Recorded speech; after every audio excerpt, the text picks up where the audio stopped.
All right, we're live. I think. Okay. Let me I'm trying to move it like the camera's there. I was like, oh. get it shared. First, I gotta edit it. What you gotta edit it for? The title. Oh. Let me go do my makeup first.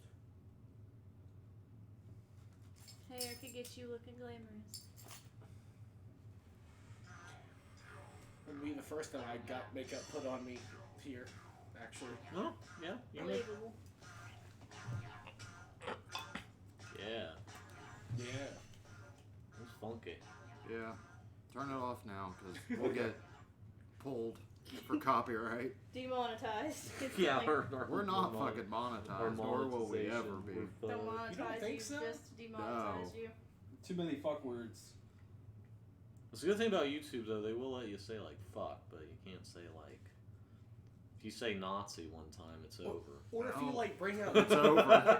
It's over. If you have a gun, like, even if you're just like, this is my gun cleaning channel on YouTube, Yeah. they're, like, demonetized. Dude, the worst ones are, like, I It's watched like- this one that does, like, World War II, and they did World War Yeah. One, like, each week, just like like, what happened that week. And Most they of said theirs got Nazis and- demonetized because they said Nazis, and it's, like 100% historically How do accurate. you not say Nazis when you're talking Exactly, I don't know. about N-word?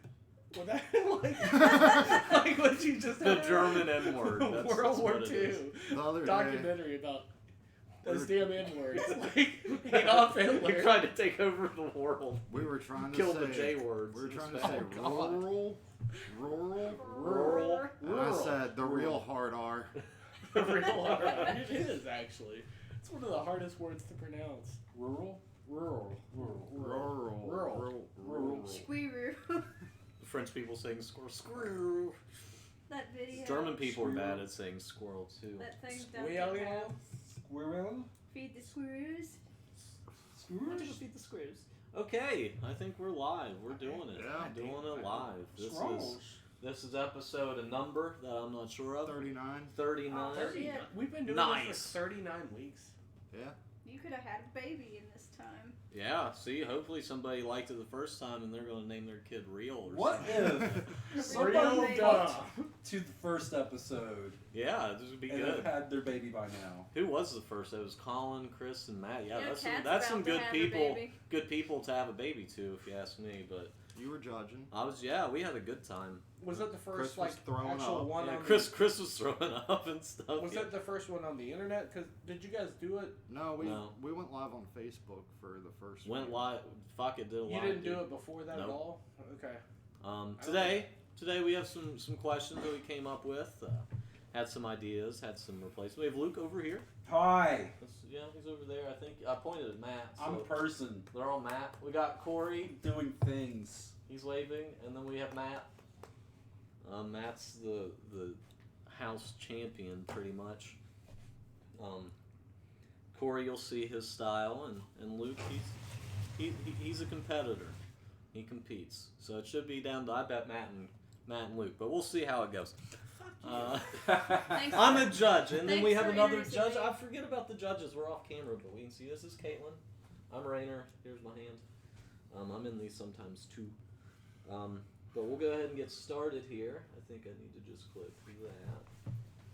Let me And know when you need a timer. The first, we're also going to time these. Okay. All of them? 15 minutes, yeah, total. Okay. If we feel like you guys have run out, we'll just go ahead and clock it. And 15 Yeah. minutes, 15 time minutes. limit to I'll a try draw. and do it. Um, I don't set a timer. I think it's a good way because then we can, as soon as it drops, we'll let you finish and we'll go. But it hasn't. Last time we did this, it didn't make it 15 minutes. That's fine. And it helps that you know that there's a time instead of the ramble. So the first question, as you might see, is what movie would be most improved in BW, which means black and white. Big one. We have some good answers. It does. So who picked this one? Chris did. Chris did. So who's not here. I will start Matt with picked it. I will start with Matt then because he's the top on my judge scorecard. Okay. Chris picked the question, but I like it. I went with Pumpkinhead because I was thinking what makes black and white render better, like what makes a movie better when it's rendered in black and white, and it's you think of like the 50s B movies and stuff that wouldn't work in color, and I feel like Pumpkinhead fits that type of film. All right, we have Pumpkinhead. Pumpkinhead. Very spoopy after Halloween. Yeah. Spoopy doo. But it's still fall. It's pumpkins. Yeah. You're still allowed to have that Yeah. until after Thanksgiving. So. All right, Corey. After all the pies have been et. Corey, you're up. I picked Quentin Tarantino's Hateful Eight. Mm. I picked that because it's mostly, there's a lot of dialogue, and it's a throwback anyway to the old westerns that were in black and white. I think it would have looked very good in black and white, honestly, and wouldn't have lost anything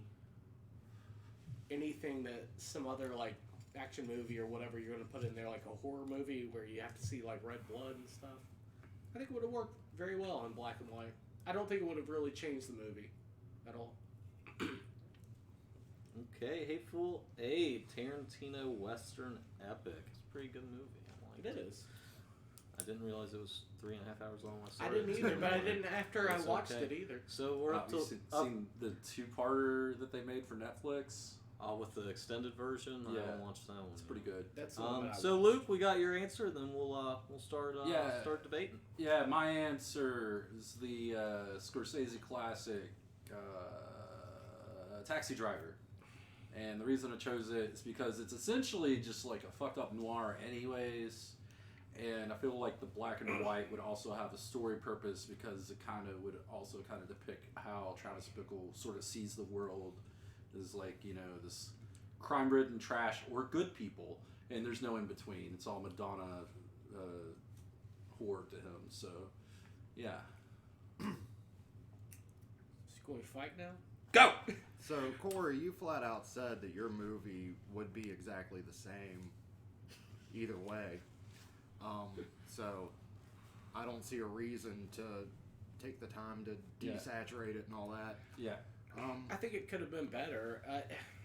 I just don't see a narrative reason to make Hateful Eight black and white. I don't see a reason to make yours in black and white because most, like, parts of that movie were in black and white, I believe. Right. So, No, why would you make the whole movie in black and white? At least the director's cut, they had black and white scenes in it. I don't think the original cut had Would it black have- and white in it. Maybe not, but what would have made that better? Well, like I said, it would serve a narrative reason because it would kind of put you in the same sort of headspace as Travis Bickle, the titular character and the narrator of the movie, where, you know, he sort of sees things in black and white, Sure. in absolute good or absolute bad. I just think the Hateful Eight would have been like a cool, almost throwback to the movies that it was kind of an homage to anyway. I think it probably would have done better in black and white. There was no reason for it not to. Like, even with the other films, like Kill Bill had that big scene that they had to put in black and white. Yeah, to avoid an X rating. Right, but I almost thought that worked better because it seemed like that was a throwback to it. I didn't know until afterwards. He did a good job of making it seem like a It was great. stylistic choice. But I think that whole movie would have been better, like black and white, a stylistic choice instead of like Clerks that was black and white because they didn't have money. Yeah, You know what I mean? because the budget. Like, Hateful Eight would have worked perfectly as a black and white film. It would have been, for one, it was just a movie that was all just dialogue anyway, which I thought I was going to be really bored. And like you said, too, it was like 4 hours long. It didn't feel like 4 hours. I watched it, and I was like, oh shit, it's done. I was completely satisfied.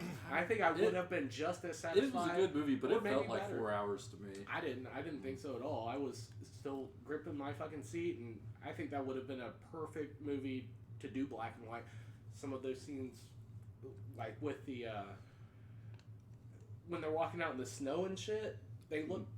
I don't know. I think some of it would have looked better black and white. I mean, with all that snow on the external, it almost was black and white with like It was close, but I think sparse it would bits of I think it color would have where looked everything was better so black and white. drab. Pumpkinhead, I've never seen, and I don't. Would it have been better black I and think white? it for worked. sure. It worked fine in color. No, Stan Winston, it was like one of his only films he's directed. Mhm. He clearly watched a lot of Giallo. Like, he watched Suspiria at least 15 times before he went and directed this fucking movie. Right.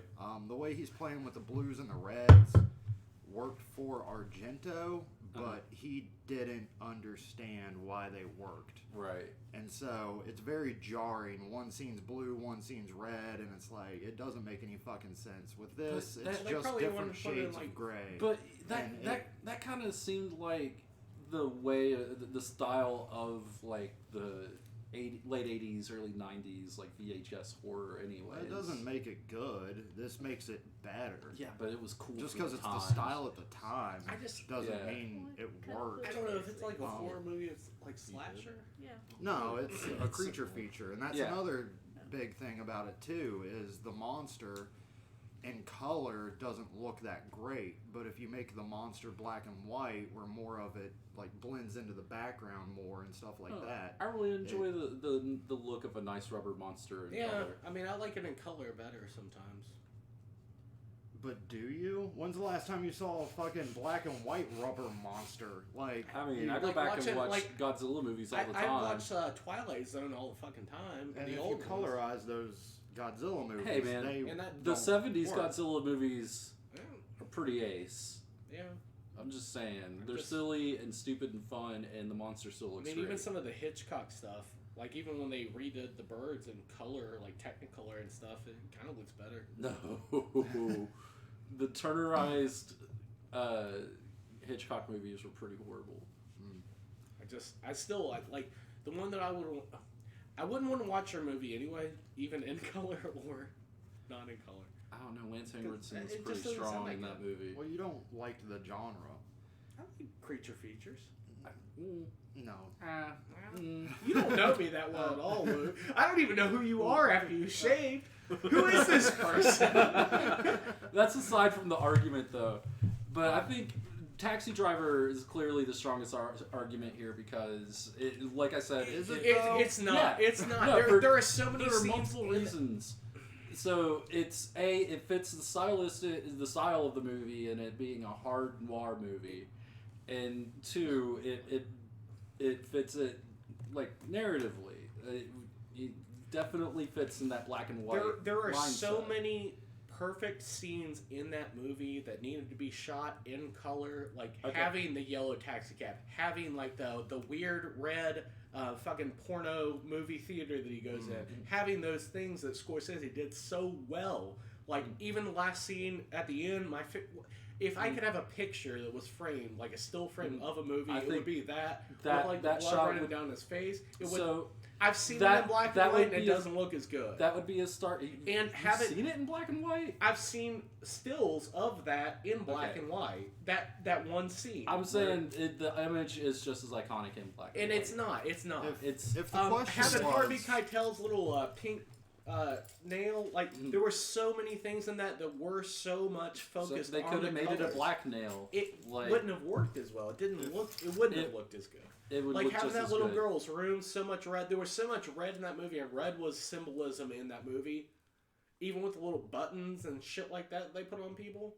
if the question was Couldn't what be movies black should and be white. done like Schindler's List style with like black and white, and then you can use color at times, Taxi Driver would be a perfect pick. I for agree that. with that, but just Um, having the whole movie in black and white, I don't think so. Like, Or what's that other one that was actually really good? well, it doesn't matter. Yeah, it Um, Fuck. Sin City. Ugh. I like the first one. Was That great. movie. That movie was such a time Well, and place movie. But nobody's we'll come back to arguing that when about we Sin argue about City. that movie. and we have a time limit. We do. I know that's fine. But yeah, Taxi Driver, it has, like Corey said, a lot of shit that you need the color there because the yellow taxi, all the use of red, Mm-hmm. it's as symbolic as Mhm. what you're trying to make the black and white be. Hateful Eight. I think it just would have been a good throwback for. Black and white. I mean, you I mean, like that's- flat out said it doesn't change the movie at all. Nope, not a bit. Like, it doesn't improve it. It doesn't make it worse. But it doesn't make it any better. I think it would have made it better for that reason. You want me to just close since I'm pretty much doing that anyway? If you want, yeah. Okay. How close are we to the 15 minutes? I'm just kind of There's curious.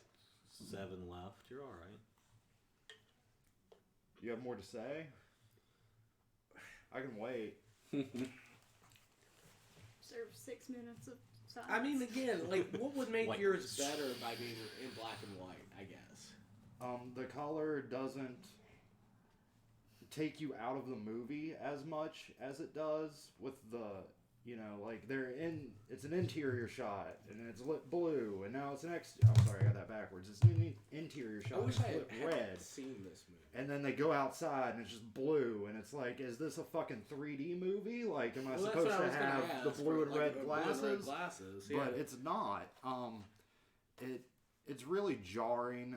There's some beautiful cinematography of like it takes place in like kind of a deserty area, I and kind of know what then it like is. a wooded area but- after that. And those shots would look so much better in black and white. It just looks like stock footage as is, but making it black and white would actually make the scene feel more genuine. It's a bleak movie, and the black and white, the removing of the color, I feel like that works best for like creature features and bleak, dark movies. That's why it works so well with film noir. Well, fuck. I mean, Hateful Eight is a bleak, dark movie too. True. It would have been perfect in black and white. All three of these are. This actually. isn't. This isn't your closing though. yeah, We're, no. we're still arguing, so I'm allowed to interject, right? Yeah. Yeah. But his would not work without color. I think it You would can't work have a perfectly taxi fine. cab that's not fucking yellow. No, sure you can. You can't. You can Not in imply that that it's movie. yellow. It's New York. You can just assume that the fucking taxi cabs are yellow. He The had audience so so isn't much fucking symbolism person in the judged colors this. that he used, Damn it. though. He had so much symbolism in the colors that he used, though. I don't think the symbolism's all that great. Like it. Or a dog. I think- Anytime he yeah. gets horned up, it's red. Every time. Pretty much. Watch that movie again. That whole theater's fucking red. That little prostitute, Jodie Foster, her room is fucking red. Her pimp has the red thing. What about Sybil Shepherd? She has a red badge every time for Dukakis, I believe, is what they were voting for, right? No, Dukakis was He was- 88. Yeah, and he would have been blue anyway. Yeah, he's a red. Whoever was before him. But still, there was a lot. She was a Republican. Anywho, Anywho, there's a lot. There's a still lot think- of color that needs to be in that movie. I don't think He it did needs to be Raging in Bull. there. Did he do Raging Bull after that? No, I think. Raging Bull was before. Right. So he did that black and white one, and then decided that he had to show symbolism through color instead of without color. I still think that it would I have think been it- more effective as a noir movie and putting you in the mindset of Travis Bickle if it were black and white. I don't think so. I don't think it. I just don't think it will work. Because like he's clearly not seeing the color of the world anyways. He's only seeing this is a Madonna, this is a whore, everyone needs to die. Like Wait, Like, what? not everyone needs to die. No, no, but, no. like- But that's like his whole deal with fucking like okay, the Madonna whore complex is a thing that's common in serial killers and mass shooters. Like it's a black and white thing in itself. But anywho, so like there's only the good people and the bad people, and sometimes the good people do bad things, and then they're bad people. I now. feel like all of those points are conveyed more through the storytelling and less the use of color. Whereas you have like the sexuality and all of that being conveyed, but the more subtle things of the movie being conveyed through color. But And also, the basic premise of the movie is conveyed through the movie itself. So there's no need to make it black and white. It actually takes it works away. better with color. It beats a dead horse in the main plot. I think 'Cause again, sometimes they have a couple the of horse scenes in needs to there be that they are beaten black though and white, because I believe. most people take away from that movie is you talking to me. No, it's not. Yeah, that's a lot. Most people who are fans of that movie or on a casual basis are just like meatheads who think it's fun to like have guns. It's like the first Mohawk in a movie. It was awesome. Right. Dude, because the sliding arm gun, that's so awesome. I want one of those. I tried to make one at my desk once. No. Like jump on the couch and shoot people. No, it's a great movie, but 2-minute would not be- warning. as good in black and white. I don't think that No. movie would be anywhere near as good in black and white. Yours, I really don't know. It's hard to debate a movie that I don't know. I remember like little remnants of Pumpkinhead, but I didn't watch a lot of like those horror movies. See, I get what you're saying. All I I remember fucking was- watched it 3 times this October because I was like, Pumpkinhead, haven't seen that in a while. Yeah. And then somebody was like, what were you watching last night? Pumpkinhead? Let's watch Pumpkinhead. All right. And I've then- seen it more times than Endgame at this point. God, I fucking have. And you know what? It'd be better if it was in black and white. Can I borrow it? It's on Hulu. Is it on Hulu? Yeah. I'll watch it when I go home or something. Yeah, we should watch that tonight. Or we can watch it No. in black and No white. more. We can just No. we can. Yeah. What I liked Just about turn the, the TV what I on. liked about the old TVs, the old style TVs, is Yeah. you could just turn them in black and white.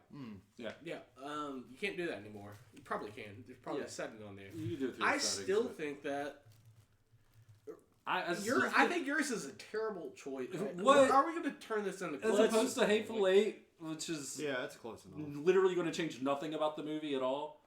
Yours would make it so bad though. All right, All right, closing. closing. All right. With Taxi Driver, Corey said it best with the red being symbolic of what he's feeling. To take that away, I understand what you're saying, making it black and white because he sees the world black and white. That's conveyed enough through his actions and dialogue. We need the colors there to make sure that the more subtle points of the movie are conveyed, and that's how they chose to do that in that movie. Taking that away undercuts the movie. Hateful Eight, I'd watch it black and white. I'd watch it color. You said it yourself. It's the same movie. Pumpkinhead, a lot of people haven't seen Pumpkinhead because it's dated. It has the weird colors. It has the rubber monster, which all praise to Stan Winston was good at the time, but now it doesn't really, it's a rubber fucking monster. Making it black and white, though, it makes the monster more menacing. It blends in more with the background because it, in and of itself, is pretty much gray already.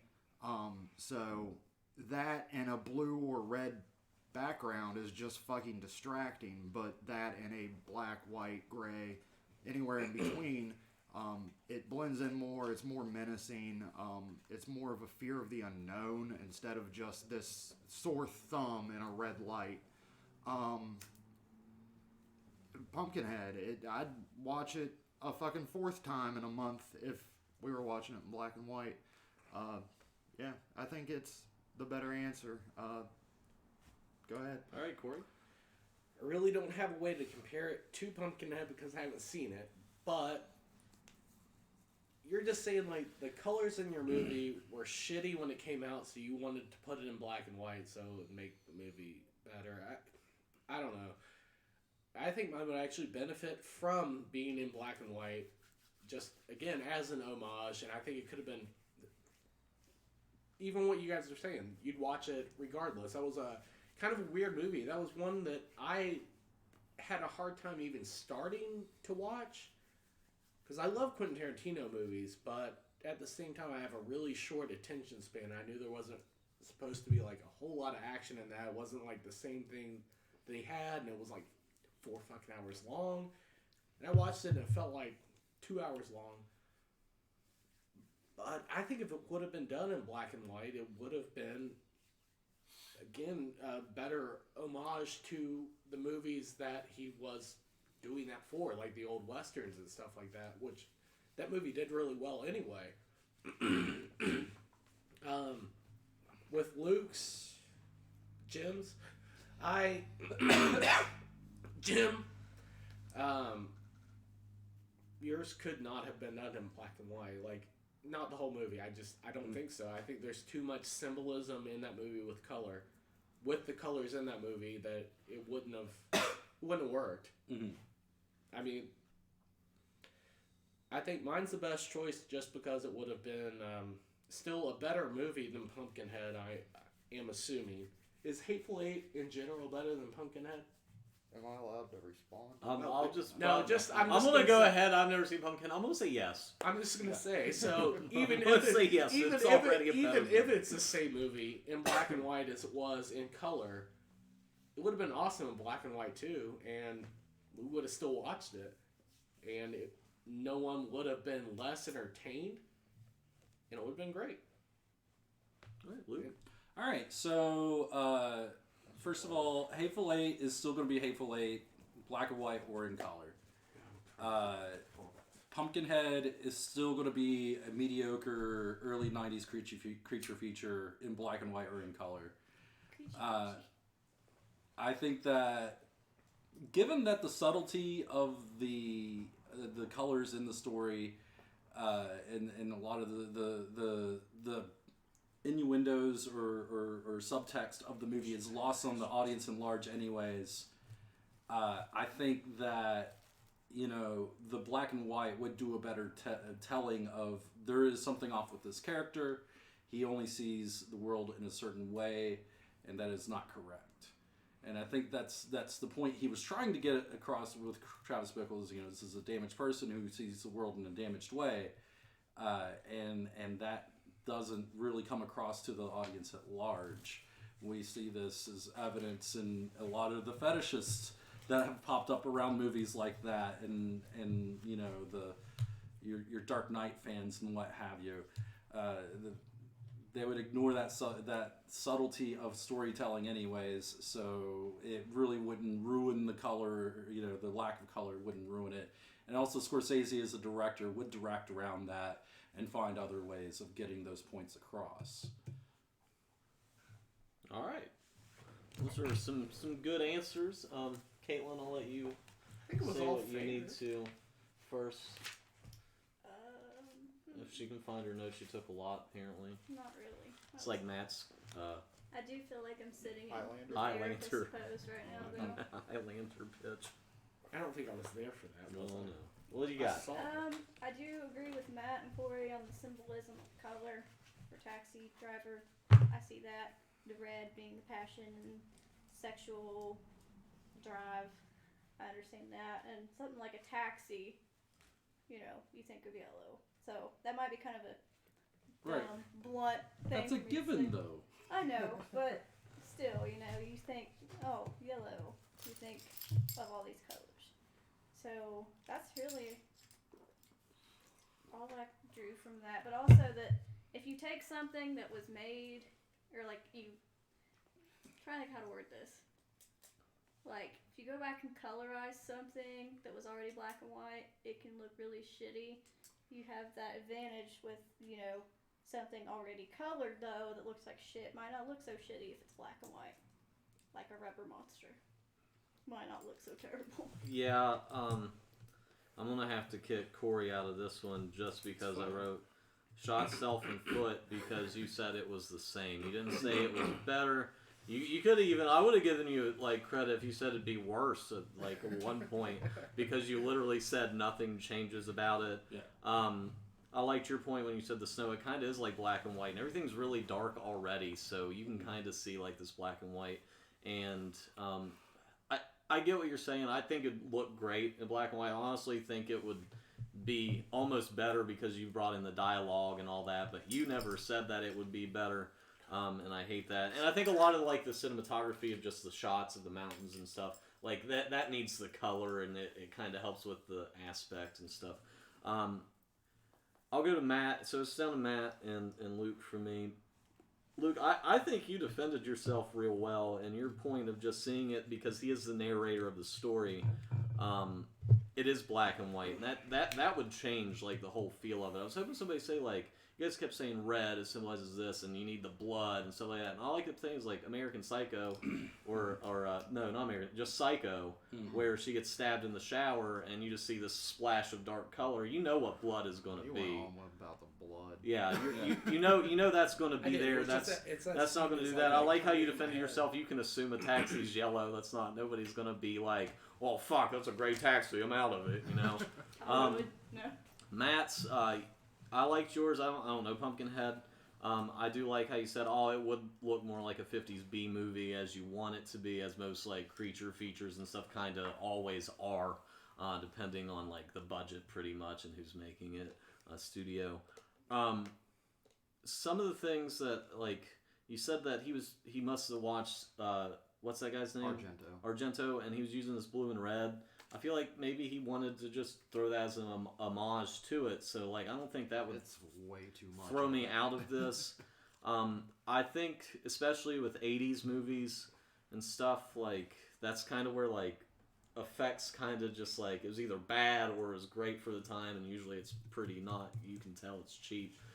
I think that adds a little bit more character to what you say this movie is, because it does look kind of shitty and it's kind of this like kind of weird horror movie. Artifact of its time. We're gonna watch I that. honestly have to give the point to Luke. I just think that just throwing out the symbolism here and there, but you guys never really touched on his main point, where it is this black and white, and you can kind of get this idea that he only sees black and white. He's not seeing these colors, and I think it would add a little bit more depth to the film as the narration goes. So I give the point to Luke. I had something I wanted to say, but I didn't want to say it because it would give merit to your point. If they were to make Hateful Eight black and white, it would have just felt like a straight up Hitchcock movie. It would have been awesome. Like, Why did Chris pick? It follows. It follows. Oh. Yeah, that would have actually That- worked too. yeah, that I would have can been see that that. would have been like watching The Mist How do in you black and change white. this? There's Yes. notepads down there. Oh man, I should have said Oh, The right Mist, here. but they already did that. And which one is it like He this? should be Is, three. There's a black and white cut of The Mist. okay, and it's so really it is good. basically how it is. Yeah. Okay. And then I just I clicked tried out of to it. set it up accurately. Did you ever watch that, Matt? So change it to 3 and then Control S. I'll save it. Yeah. You can put like smiley faces and shit in there too. Matt, did you ever watch the black and white cut of The Mist? I wish I could make Yeah, that. that's actually. That, I was hoping nobody picked that because I would have immediately said no. in my, Right. Because it was. In my 'cause it's closing, better. I meant to be like, and I didn't. I feel like I might have swayed you a little bit. Like, you think of the movies that got re-released in black and white: Right. Fury Road, The Mist, Logan, and Pumpkinhead fits that more than the other two. I didn't even know that Fury Road and Logan got re-released in black and white. Yeah, Fury Road is called the Black and Chrome edition, Why would you want to see that? and Is it good? Is it better than people like them better. Yeah. Really? Well, I can see Fury Road because it would kind of feel like a 40s epic sort of Yeah, feel. but like, there's so many scenes in that movie that are just. or That's like a beautiful movie. Like there's so many weird scenes in there with color right. that they have that But I I don't know mean, that they would look. Lawrence of Arabia probably would have looked great in color too. But Yeah, but it's different when you're recoloring something that they didn't have the technology. right, to I just meant like if it color. was initially shot in color with like modern cinematography and such. I don't know though. I feel weird now, and Logan too. Yeah. Just all in black and white. I feel like that would be kind of weird. Yeah. I haven't seen either of those two. I have seen The Mist. Mist is awesome in black and white. It's probably. What was that World War One thing we saw? At the Oh, theater? just World War One doc where they took all the Yeah, I black and forgot white what it was footage called. and colored it. They shall never With Peter die. Jackson, it's really good, and I they could use see like the something people. like, They like got lip readers and stuff to read. It was really good. Something I that forgot what was it's called too. kind of real toned They down shall anyway. they shall Kind never of die. like Something like that. Saving Private Ryan would be fine in black and white. Yeah, most war movies I think. I almost would want to work say too. Private Ryan. Because especially Push it World War up to II the back, last minute. I think would be good. What Like, would? World War II and back. So that's kind of yeah. But we'll move on to question number 2. I think this one will be the most heated question of the night. But that's just me. It could be real tame and people just saying whatever they want. Question 4 will be the most impassioned. Yeah, question 4 is going to be more of like a pitch sort of thing. And I anyway. am listening. I just scribble while I listen. It helps me listen. She's a therapist. That ADD though. She only has one We need ear to lay on down it. So- as we close. Maybe. Take a Let me seat. start to analyze you a bit. So, best movie car. And I picked this one. we totally did take out spaceship type cars. Has to So, be something you could so you actually couldn't drive. use like Corbin Dallas's fucking Taxi. That's a big theme so far. Is Which isn't taxis. yellow. It was yellow. Was it? fuck yeah, it Yeah. was. Yeah. This I don't taxi was remember. yellow. They're a little, It was- darker, a little orange. Yeah, no, it was Corbin dirty. Dallas multi-pass. It was Yeah. dirty as shit. Yeah, that's the thing. why. That's Yeah. But best movie car has to be a car that is a car. I would have accepted trucks or vans or something like that. I was kind of hoping that somebody picked the. I'll just go ahead and say you didn't pick it. The Pussy Wagon Okay. from Kill Bill. I would have loved that just because it's such a What did fucking Chris pick? absurd car. Did he picked he pick the one? he picked the Smokey and the Bandit car. Okay. Nice. Oh man, the Firebird. Yeah. He picked the That would have Firebird. won. Well, it depends on how they Well, argue. So maybe not. so who picked this one? Who that was? It was Corey. I'm pretty sure he gave me an answer before he actually gave me the question. I think so. Because I was like, Wait. oh, that's the best scene in a movie, We let right? them make That's their what you opening want. statement, and then we start. The Yeah. Yeah, but I have to do the opening statement, right? Gotcha. Yeah. Second? So Is that yeah, how this you goes? you pick the question, you get to go. So I picked the correct answer, the DeLorean from Back to the Future. The DeLorean. I mean, it's the best fucking movie car. It's the best car ever. Like, it's great. All right, that's his opening. That's it. pretty. I mean, that's all you can really do. All right. I chose Herbie the Love Bug. And I love Beatles too, but It's way better than a DeLorean, and it didn't sink a company due to like cocaine or whatever. it's... we'll have a talk about this.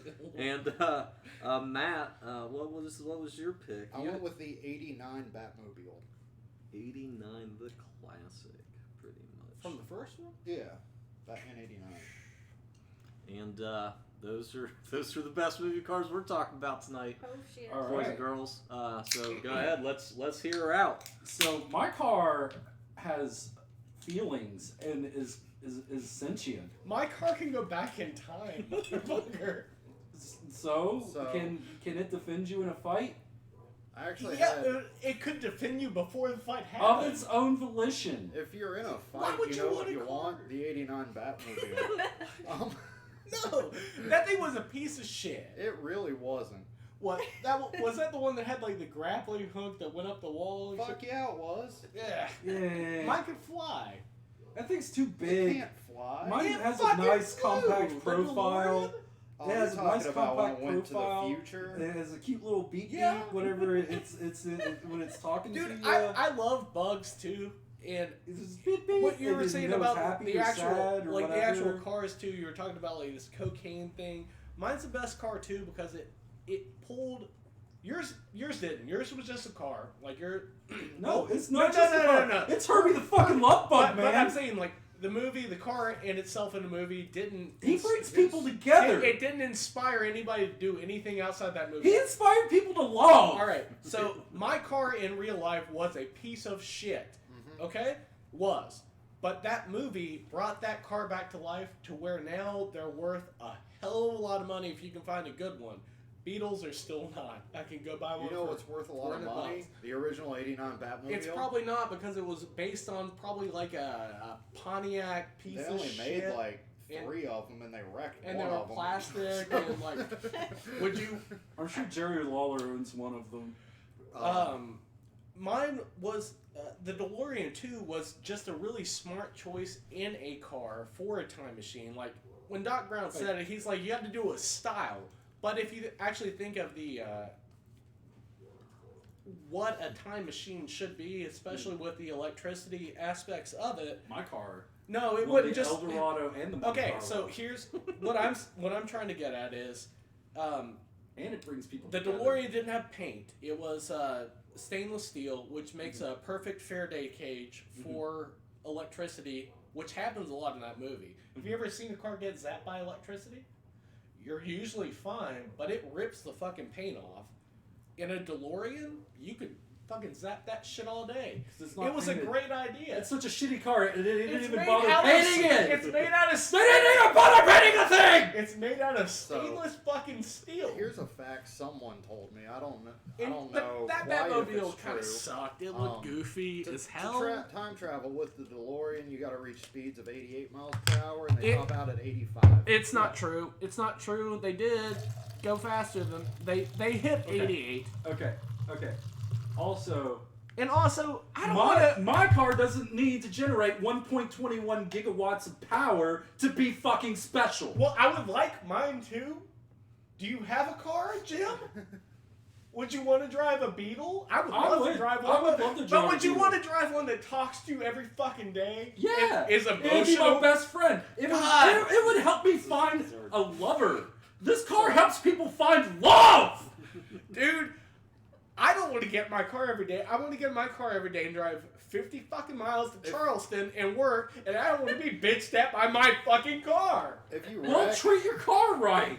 I would rather go back in time if you wreck, instead of going to work every day. if you wreck in a DeLorean, you're dead.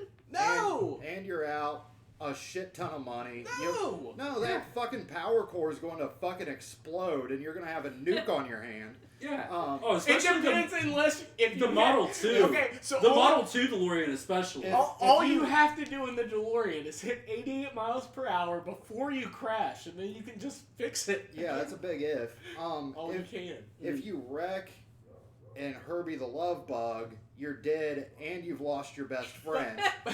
But if you wreck in If you wreck in you're just gonna the have pieces 89 of plastic Batmobile, everywhere. It's a tank, man. It's You're not- fine. It's not. That car. You might have a manslaughter charge on your hands, but you're fine. It had flames coming out the back that obviously didn't propel it. It was just for looks. Kind It of like a lot of honestly modern Chargers. wasn't that great of a movie car. It was kind of cheesy, It's and I know it kind of fit the Tim Burton movie of it, but it wasn't the best car. They didn't really. I think that thing has as hard a time turning as Michael Keaton's head in the Bat. you Yeah. don't need to turn. You're a tank. They also it wasn't that much. You of know a, what car didn't have a hard time turning? Herbie the Love Bug. I agree. I think that's a better car. He than won the Monte Batmobile. Carlo and the Eldorado. Yeah, it was a good car. I love that Against what are supposed to be superior cars, but you know what that car had that these other cars didn't? A fucking heart, man. Mine That's did soul. too. It had that fucking flux capacitor. That's not no. it that's- was its heart. That's not soul. That was bro. the car's heart. That's not soul, And then bro. he went to the future and you put vegetables not- and trash in it? Bullshit. Yours was just like movie trash though, and they didn't even really use it in that movie. Like it was in like the first few scenes of that movie. Couple of scenes in that movie. It wasn't the focus of that movie. Obviously his was based on A real the car. movie was based on the car. Mhm. This movie sucked though. It's not about the movies, it's Back- about the fucking car. And Herbie the But- Love Bug could be your best fucking friend. These cars don't care about you. They don't look after But, you. They want a but they you want don't, to you don't help want you a car find to take somebody. care of you. You want a car that can work for you. Like, And it works with you. no. Yes. The DeLorean is the best one. It's actually like a fucking tool. You're Like- a fucking tool. The Batmobile sucked. That one It sucked. really didn't. It's fucking great, man. It's barely Um, even in the movie. It has like all those anti-theft things on it. Like you can't fucking even steal the hubcap. You know what? You know what else is a pretty good Kinda like my car. anti-theft deterrent? Can't look at it Having the a wrong way. sentient fucking car that will just refuse to go if someone tries to steal it. I'm just saying, like, if I wanted to get in one of these cars, In like the most annoying way possible, though. Can't like, hack a soul, it bro. sucked. It. Herbie was so fucking annoying. Like its only friend was fucking Lindsay Lohan. But no, We're no, not- I'm talking about fuck Lindsay Lohan. I'm talking about the '60s love. Yes, bug, I am too. Have you fuck? Is that the only Herbie movie you've ever watched? I've never watched either of them. Oh Oh my boy. God. Those are like three. There's There's like 5 or 6 Yeah, of there them. were a bunch of the old. There was a TV yeah, I've show. seen Love the those. old There was a TV movie in the '80s. Like That's there where was I- too much. That's where I got my love of Beatles. I almost actually See, take that. 4 movies is But- already too much for you. How are you gonna just live with it? The Pause DeLorean for the butt. Okay. still is the most Thick boy. iconic car from a movie. Period. When you think of a car from a movie, what do you think of? One of those from Fast The and 89 Furious? Batmobile. I Do think you? of Herbie the Like, fucking I love read the bug. question I and don't I think sent so. 89 Batmobile. It I was- still think the DeLorean and actually in real life is what I was trying to get at is Mhm. yeah, it was kind of a shitty car, but again what- that let- movie let- having it let's in the go movie back. brought it back into So- life and But yeah, if you're Beatles going are- to say that the DeLorean defined that generation of movies, the bug defined its generation. I'm not saying it didn't as well. define it. I'm saying it didn't help its sales after the movie came out. The movie literally helped a shitty car come back to life. No, it and it's didn't still- though. How's It the did. It didn't. car The gonna fucking be the DeLorean best company movie still car, crashed and though? burned. Because and it sales went- did not pick up. Cause it could go back to the fucking future, man. Like, I mean, it could. Mine is a time machine. Okay. Back to the Future so, came out in what? 1984, 85? 85. Yeah. 85? So the DeLorean company crashed in what? 1986?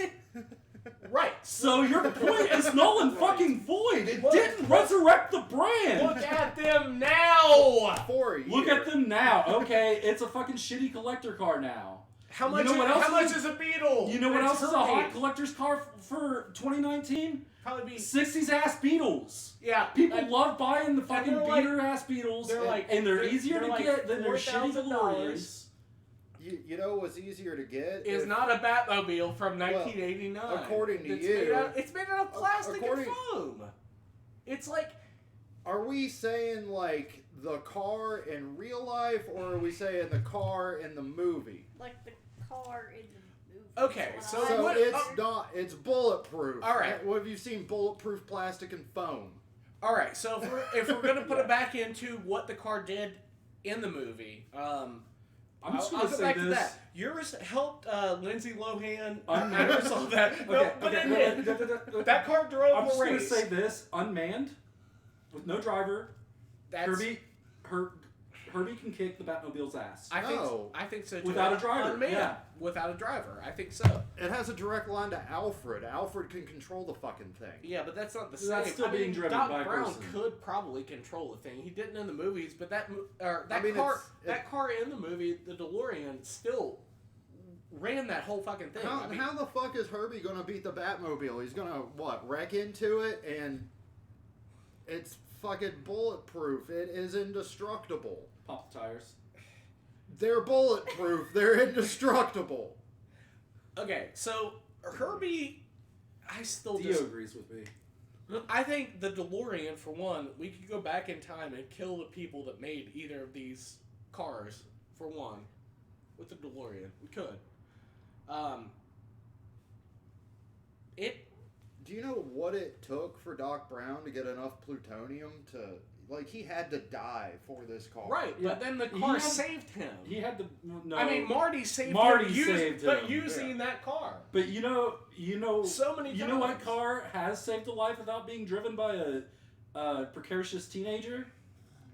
Herbie the Love Bug. You know what cars save the most? He lives? saved his driver The from Batmobile. jumping off the Golden Gate Bridge. But it didn't. In your movie, it didn't. They didn't use it that much in that movie, in the first one. They used it quite a lot. It was pretty big. It was a pretty big part of the first Yeah. Batman movie.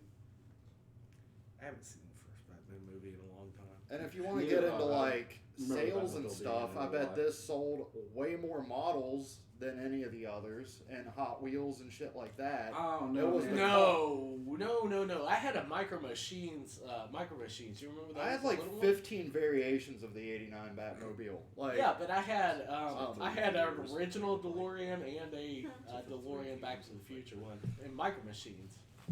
That was very I had obscure. Micro Machine Batmobile. I had I'm Hot sure. Wheels Batmobile. I had models of the I still Batmobile. think when you think of a car in a movie, like, all right, so if you see it driving down the street, you do know what a Beetle is. Everybody does kind of know what a Beetle is, even if you don't know anything about cars. You do know what a Batmobile is.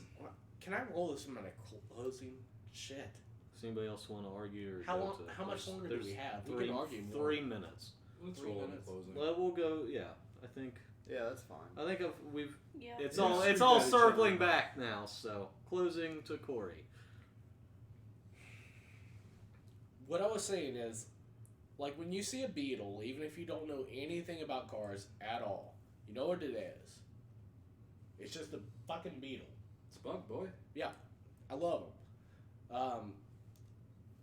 Herbie, yeah, he was alive and shit. That's great. The Batmobile, obviously you're gonna see that too. Like, anybody kind of knows that. That just because it's the Batmobile. We have one in Huntington. He drives around all the time, honestly. Hometown heroes. But I mean, the Beetle's a real car. The Batmobile's kind of a fake car. It's not a real car. Not the one in your movie. It's not a real car. The DeLorean is, and it kind of looks mostly the same, heavily modified with like shit coming out the back of it and whatever else that Doc Brown put on there. But when you see one of those on the street, it's like a car that you're like, fuck, I haven't seen one of those in a long time, but I know what that is. And everybody knows what that is, even if it's stock. Yours you do just because it is the Batmobile. Of course, anything that has like wings on it and shit's gonna look like that. And yours is just a bug. It's just a Beetle that has shit on. Like it has whatever it was, like the little stickers and stuff on it. It's not that iconic that it made like that car itself iconic. Yours is not a real car. I mean, that's all I've got. I'm gonna lose this shit forever. It's yeah. fine. I don't give a shit. See you later. No, Okay. not anymore. Is it my close now? Yep. Okay. So I look at the DeLorean and it's a fine car. I look at the Batmobile and it's a great utilitarian vehicle. But I look at these cars and I ask myself, does it love me? And the answer is no. You know what car would love you? Herbie the Love Bug. And that's because it has a soul. It chooses its owner. And if it chooses you as the owner, then you're a lucky motherfucker. That's my close. I'd like to interject. Okay, so the reality of my car has been brought into question by a time-traveling car and a sentient car. I didn't say anything about the reality of your car. If you want to look at the reality of it, I feel like the Batmobile would be the most realistic car to exist. If you want to look at it in a fight aspect, the Batmobile is the most realistic car to be the battle winner of these three. It's piloted by potentially two different people who have previous combat knowledge. And then as far as aesthetic, it's by far the cooler looking car. As far as maintenance, you say it's a modified Pontiac. I don't feel like that's a diss at all, because if you want to replace parts on it, they're easier to get than a fucking Volkswagen or a fucking DeLorean. It's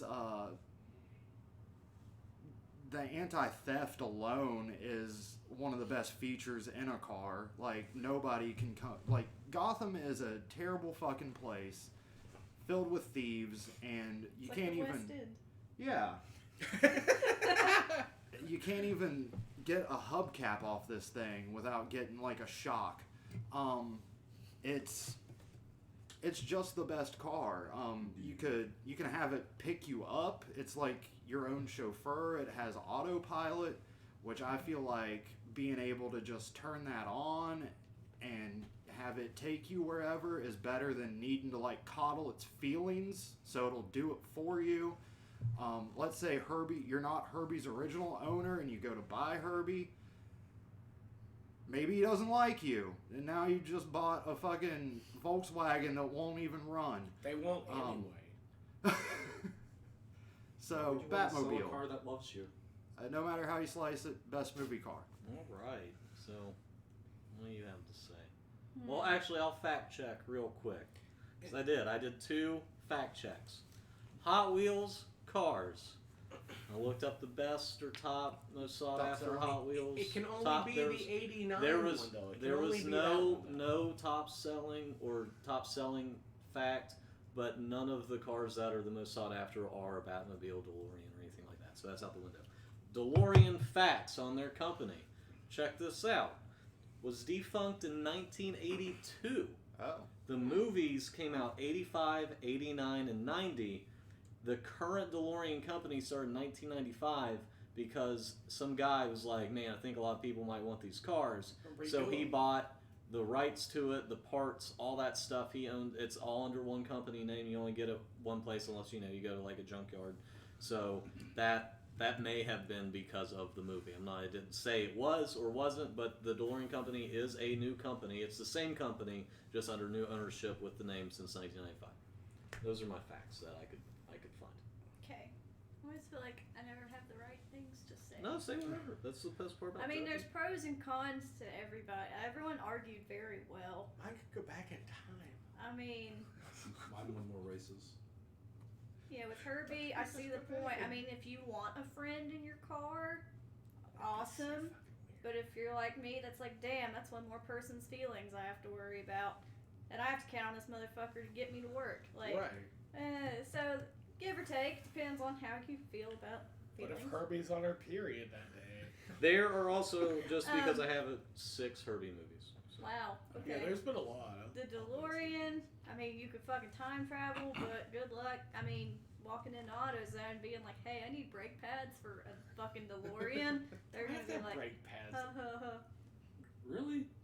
You don't think you need brake pads? Not when you're fucking flying. You're zooming from one time It zone. flies. I mean, You're I'm waiting just to do- saying, like, You're my- zooming from like 1998 to 2019 Planes don't have brakes at all. at 88 miles per hour, They don't have brakes that you buy in an auto. and all of a sudden there's a wall there that wasn't there before. You don't think you need brakes? I'm just saying, every car I've owned and Ranger's car also breaks down like a motherfucker. So I'm thinking in terms of practicality because I can't afford to take my car somewhere to get fixed. I usually gotta fucking have my papaw do it, and I go get the parts, and I'm like, here you go. Well, So the Papaw could DeLorean, fix a though, Volkswagen you about could actually True. fuel So it in there's like trash. Though. and then I'm just saying, like you the just put trash in Batmobile, I there. mean, yeah, that's fucking like, anti-theft for sure, but I didn't mean to touch your foot there, man. still, you would stand Alright, out it's a lot. I mean, you'd stand out with any of these, but I don't know. Yeah. Okay. So just because I'm on the Herbie the Love Bug Wikipedia, just so you know, it grossed, and this is adjusted inflation. All of the movies combined. This doesn't count the TV film. That's part of the SIG, Right. so it has on Right. $747 million gross box office gross for all Out the of 5 movies. movies? Out of all? 5 movies. So each one, the 4th one made the least. The first one made $51 million domestic in 1969. That's a lot of fucking It money. is. But that has nothing to do. $69. Nothing to do with the argument. I'll just start with the loser. Sorry, Matt. They kind of fucked you on this. It's not a real car. You also didn't really say much. I don't think it kind of got into the Love Bug DeLorean thing. I think you get kind of screwed on this one, just with your pick because. There are a lot of. Nobody said this. I don't think there's so many different types of Batmobiles too, That's That's why you said That's what I wanted. Yeah. Okay, but I'm not doing that. But like you did bring up some good points. It can win a fight. That was brought up like right at the beginning. It's a tank. Anti-theft. It literally can't be destroyed from basically what you said. There's a way. There's always a weak spot. But they basically got you on like. I only heard about one of its like really good powers, which was it had a grappling hook that let it climb up buildings and shit like that. That's nothing. Stupid. The flames are for looks. Yeah, it can come to you, but so can Herbie. Herbie can come to you whenever you want. So I kind of boiled that down. You just had more negative points thrown at you, and you just didn't really say much. I'm not drawn. Yeah. Now, Can be. of You course, guys- it came down to the DeLorean beautiful boat box and now. Herbie the Love Oh, you Bug. can't. I really liked one point that I just think is funny. I'm not going to count it. Is you said it has heart. Herbie has heart, and then Corey came back and said mine actually has a real heart for the car. I thought that was kind of funny. It's a flux. But that capacitor. canceled out. Your maths and stuff like that.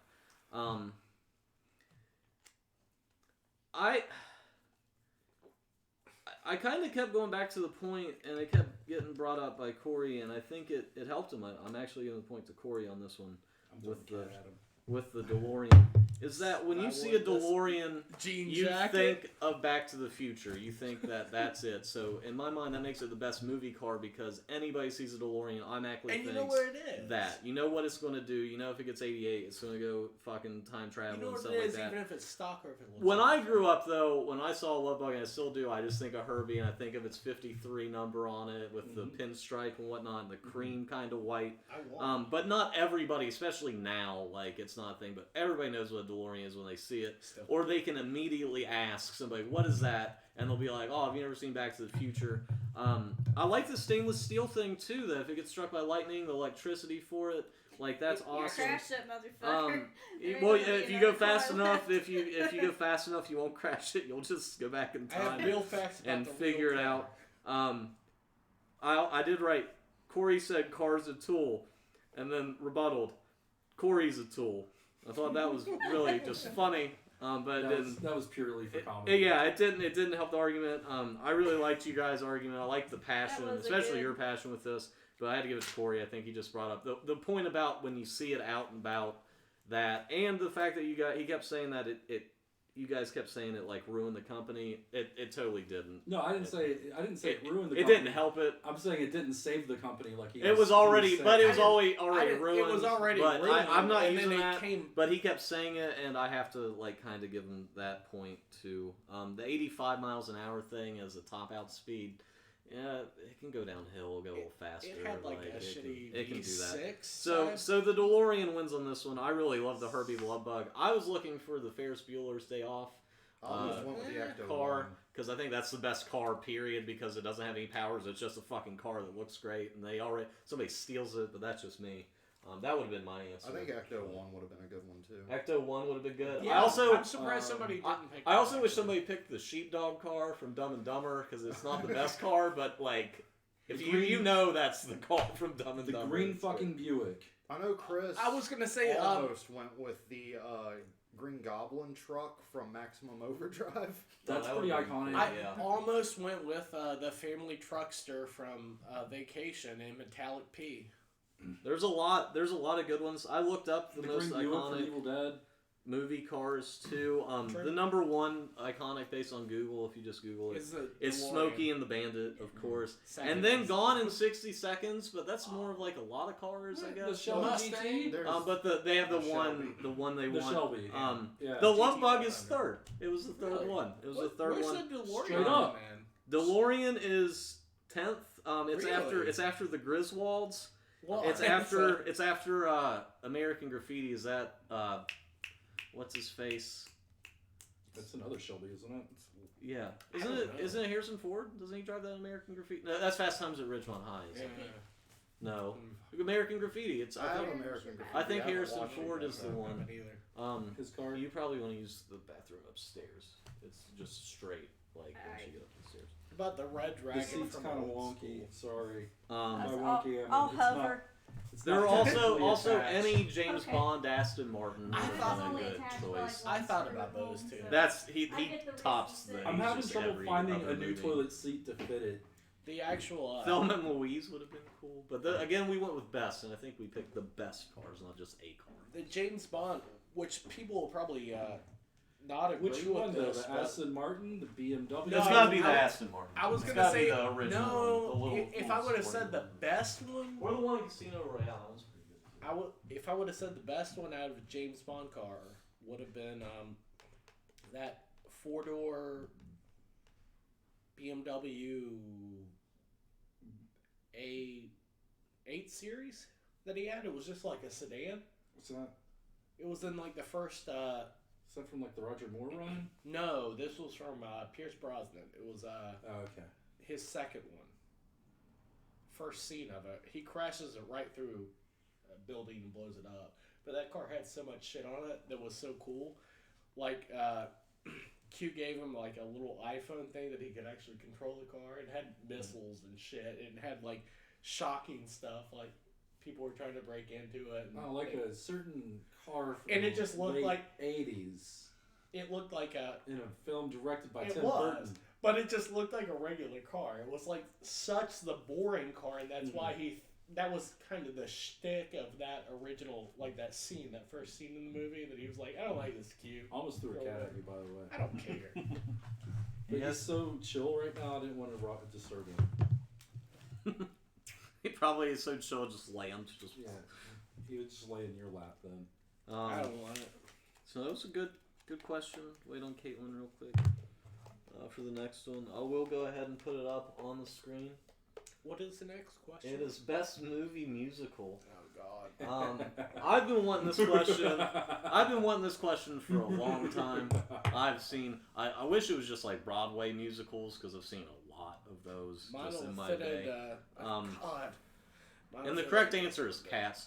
But we'll give It's it. not a movie musical. No, I said Broadway. Okay. I would argue Cats like No, to the I death. You can't I would have argue argued mine Cats for a Broadway, movie too. musical right now, though. Broadway would be fun. There's all kinds of great music. I've seen so many.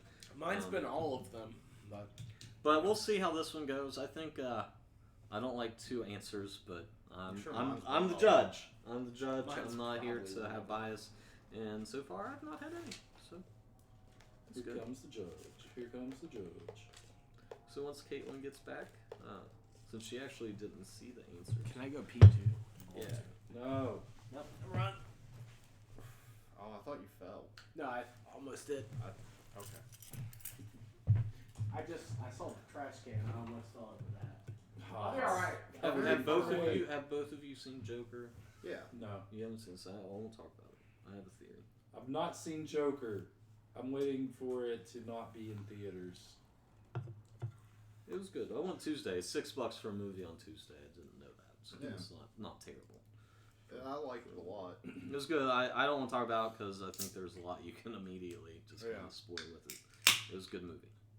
So Joaquin Phoenix should get an Oscar. I'll say yeah, that. for sure. Should totally get one. I Did think you see from, the from Marvel- everything I've heard, he saved that movie. Yeah. Yeah. I will say it was kind of. It's a little. No spoilers. A little dull, Yeah. like to me. But like the tension it has, like Yeah. from him, and like a little bit of the story. Story's pretty bland and pretty. Well, but there was still a lot like just awkward cringiness that made the like tension there. you it's know? like Act 1 and Act 2 are a little dull and boring. And then it gets to Act that. 3. But is see, in where my mind, it's it at. didn't like it. Just it worked. It worked its way up. It's a to that. slow burn. It was fine. It It was built up. fine. A little dull though, but Oh. that's not. It doesn't take away from the movie. It's good. Yeah. I can see why it gets like a 60 on Rotten Tomatoes though, or something like that. Like I can see why people like it.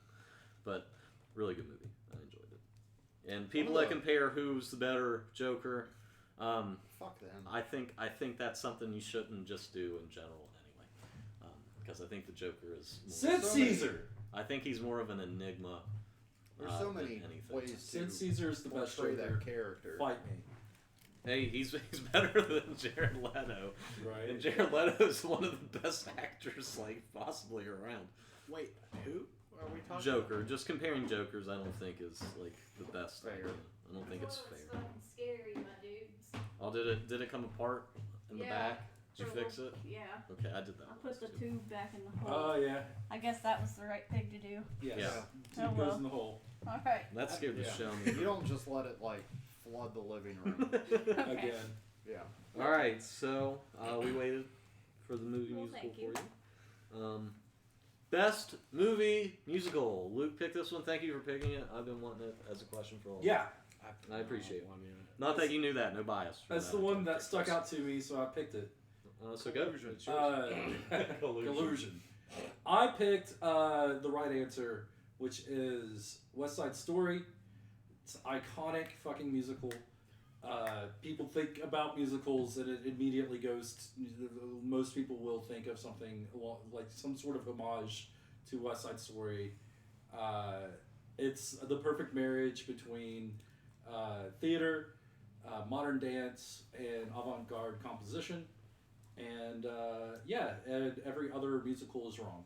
So that's why I picked this one. I'll go ahead and throw my 2 cents in. I'm not judging. Everybody else's choice is a little different than yours. So ours were the two that you hated. For lack of a better phrase, you guys picked some really shitty ones. Like in my mind, they're perfect for the answer though. So Matt, you get to go. I went with 91's Beauty and the Beast. Oh, so ours are Animated the classic. same. Ours are the same. Nominated for 3 of its songs for Best Original Song. It's fucking great. The music is what makes the movie. Disney had tried in the 30s and the 50s to get this film to stick, and it didn't. And 91 is when it succeeded, and that was simply because of the music. I can't. Just real quick, Matt did ask me. He did say I'm talking about the '91 animated when he said Beauty and the Beast. I thought it would be the live action one. I specifically It's said like- that like to I you thought when that might have sent been. you to- So Corey, what did you pick? They actually make a musical movie of yours? Mine? Yes. Corey, what's your 1961. pick first? For most of the same reasons, mine is The Lion King, the original animated Lion King for the best musical. It also had some like Grammy Award winning shit. Elton John did a lot of work for songs. It's a circle of life, guys. Those are just the songs that stick in my mind. Hakuna Matata. I hate you guys. And go. All right. So you mentioned Academy Awards. Was it only nominated just for the music? It also got a Best Picture nomination. How many did it win? It won Best Original Score, Best Original Song for Beauty and the Beast, but it was also nominated for Belle and the one where they're setting the table. Be our guest. Be Our Guest. The 1961 cinematic production of West Side Story was nominated for 11 Academy Awards, of which it won 10. But was it good? It was fucking fantastic. How often do you watch it? I mean, I watch it if it's on TV. Do you? Yes. Do you watch The Lion King when it's on TV? No. Why? Because I don't like Disney animation. So the music in Beauty and the Beast was so good that it got nominated for Best Song 3 times, and the Academy decided after this point that they needed to limit a film to only getting 2 nominations in a category. Who scored Beauty and the Beast? Alan something and Adam something. One of them died of HIV complications. You know who like did my 6 movie? months after. Like with The Lion King? Mm-hmm. Elton fucking John. And most of those songs are more memorable. I know you have Be My Guest, but Be Our Guest. okay. Um, Still, Really? what are any So of the did- songs from your movie though? Tonight, I Feel Pretty. Oh, I Feel Pretty. What about there's- Hakuna Matata? Couldn't fuck that. That was good. It's a great Leonard song. Bernstein, really good. Leonard I'm just Bernstein saying. was one of the greatest composers of his generation. He led the Philharmonic Orchestra in Philadelphia. I mean, sure, your people are accomplished fucking And again, it's just a composers, musical that have already done it, and then they make that musical into a film, which I kind of hate plays that they turn But into the film. but the They're not cinematic. good. But Rita Moreno won Best That- Supporting Actress for her depiction I of think Maria. original stuff is better, and I think yours actually started like what you said, how they were going for so many like Oscars and shit like that. That's when I love Beauty and the Beast. It's too. also the only animated film to be nominated for Best Picture when it was only taken 5. I just think the songs in The Lion King Since they've expanded it to 10, were way better than that. Actually, others? like than Beauty and the Beast. they for sure aren't. I think they're they more were. ingrained in pop culture, I but think that so. doesn't make them better. I think it does. I argue The- that West Side Story is also very ingrained in American pop culture. It probably is, but I don't even know that. Yeah, I'm I've in never- theater. Oh, I mean, really? I know it. Like when you Like, said that one song real- from it. Yeah, it's for real. How many TV shows or movies or anything, cartoons even, have you seen I think depicting the intro sequence where the sharks and the jets are coming at each other going, it's a circle of life. to this day, I'll just be sitting around and I'll have that that music, that da da da da da da da da. It's terrible though. Isn't it? From the Jets That's song, stuck in my head. Like Did we break something? it's No, not it's fine. horrible. It's fucking fantastic. What I hate is when they take. We're gonna knock it over.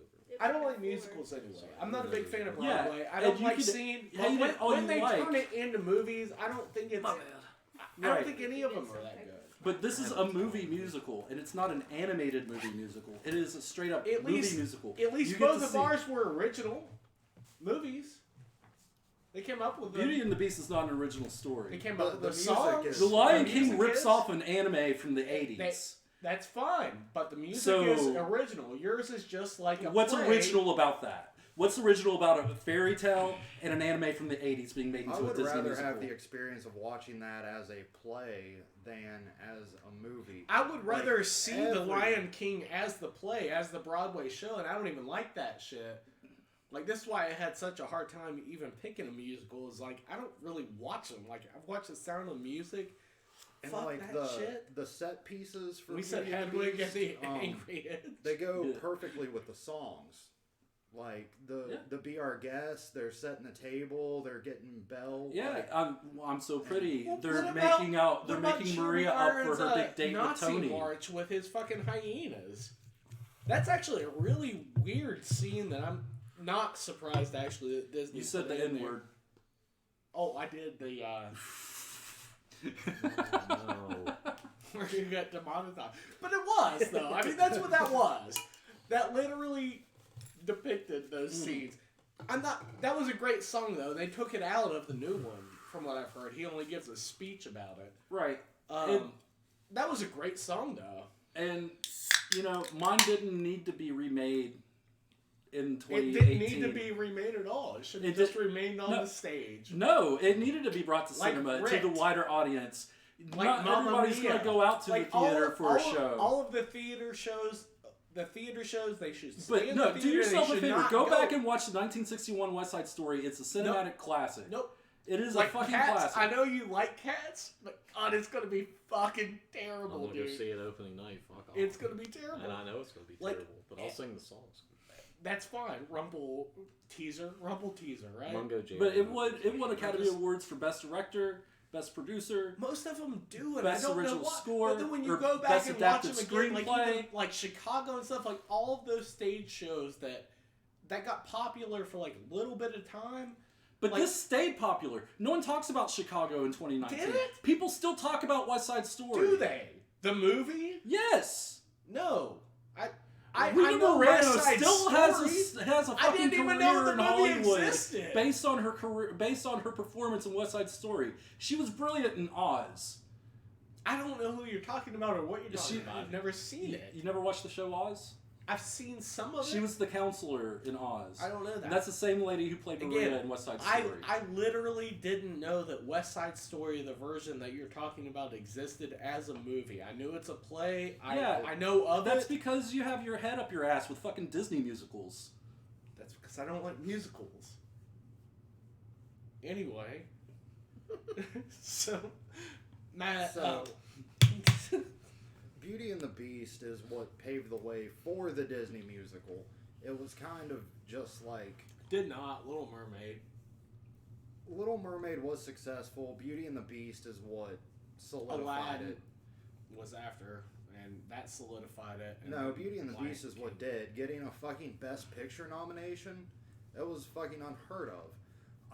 And then the 3 fucking nominations for, and also the Golden Globes. It got Best Picture at the Golden Globes. It got Best Original Oh, cool. Score. So they got the Drunken Award. Well, can I look at my phone and look up facts too? You should have done that before this started. Oh, I can't now. 10 legit fucking Oscars. I meant to write And- down best But picture, nobody best cares. facts. What? But- What is your? Does anybody? Um, Okay, would you rather watch the fucking Lion rather King watch or fucking Beauty and the Beast? I or love the Beauty Best and the Beast Facts. or his though. I would rather watch Beauty and the Beast. West Side Which is Story why I'm any day. arguing for it. Nah. Yeah, dude. Nope. Nope. We're all gonna say we'd rather watch what we picked. Right, Oh. exactly. Well, but no. But I'm just Yeah, saying. that's like, that's not going to help you in any way. Yeah. So, West Side Story's garbage.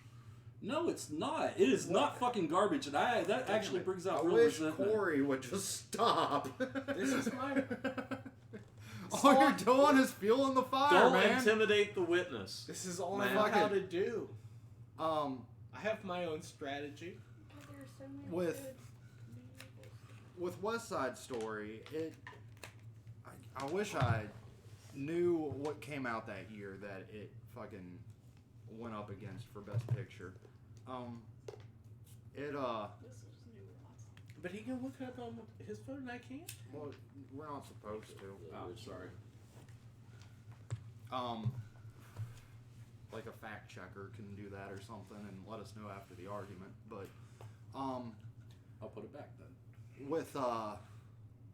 with West Side Story, it is an adaptation of a Broadway play, and the Academy fucking eats that shit up. Like Moulin Rouge is a terrible movie, and it got Best Picture. Yep. That wasn't even an adaptation, was it? Yes. Which movie? Moulin Rouge. Oh yeah. I didn't know. They just fucking love that. Beauty and the Beast and actually The Lion King were the Disney movie before they became the Broadway play. And Corey, you said it yourself. You would rather watch the Broadway play of Lion King, but the Broadway play of Beauty and the Beast is subpar to Crap. the movie. The movie is great. It has some of the best music I've ever heard in a movie, sung by Likewise. the actors and actresses in the movie. They didn't like, huh? I thought Disney was notorious for using stand-in voices for their songs. Some, Some. not. I know.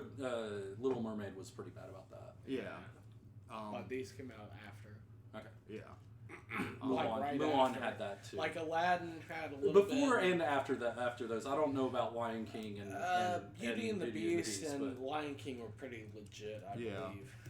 I think Matthew Broderick actually sang. Matthew Broderick can. He No. can. He's yeah, a- Matthew Broderick and He's a and stage Lang, actor. they can belt it. Like Yeah. that's legit.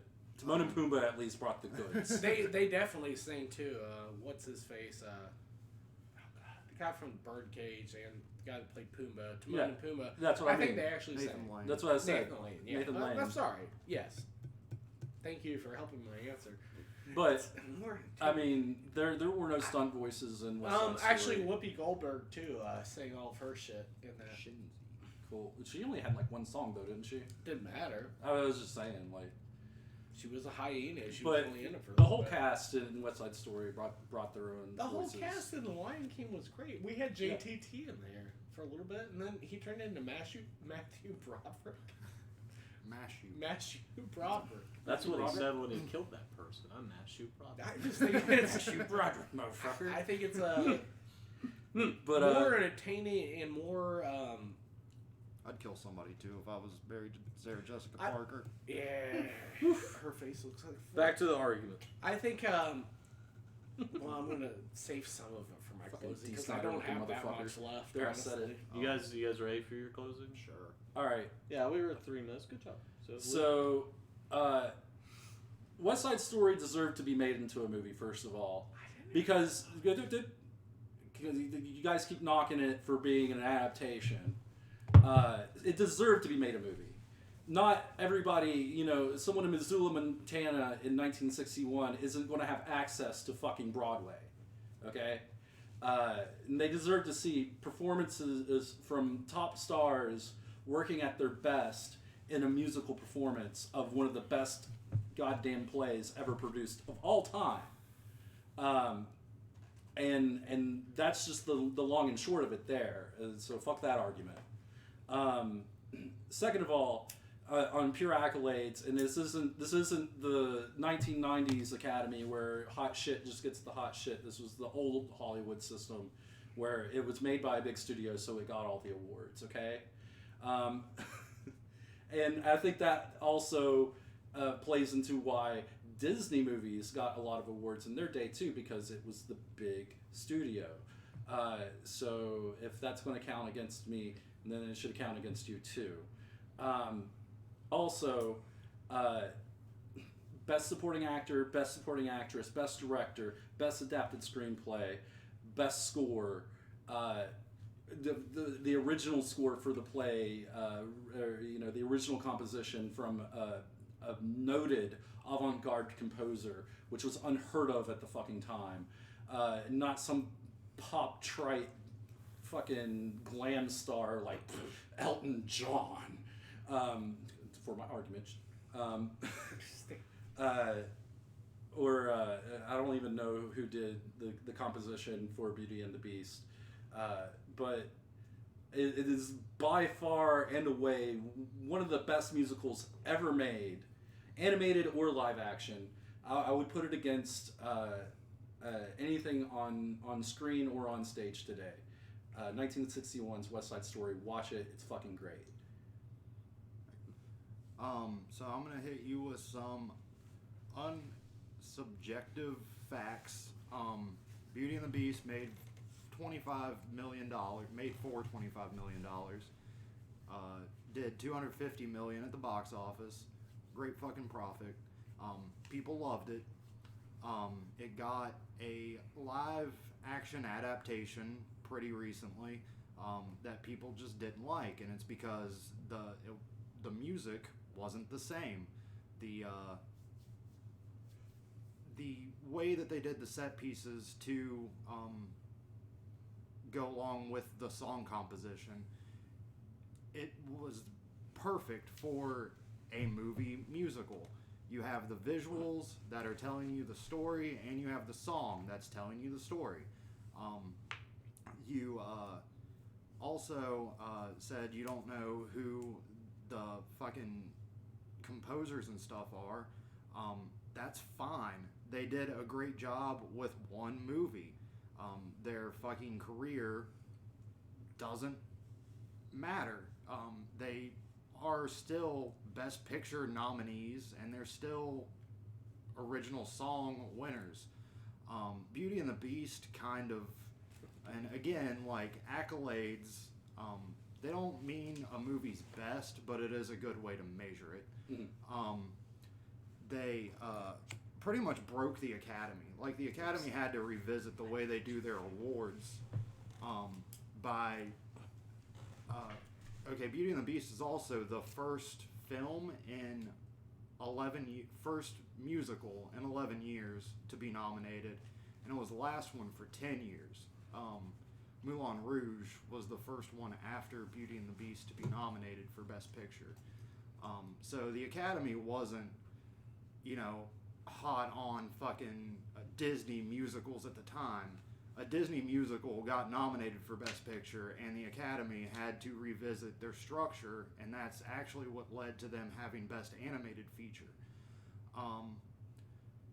So Beauty and the Beast, it changed the game. People love it to this day. So many people would rather watch the animated adaptation than the stage play or the live action remake, which can't be said about Lion King. You said yourself you'd rather watch the play, and there are people that like the fucking live action adaptation even more, even though I'm using live action loosely here. And West Side Story, of course, it got all those nominations. Of course, people swear by it. It was a huge success as a Broadway play, and it got adapted into a movie. And the subject matter is what the Academy Board eats up.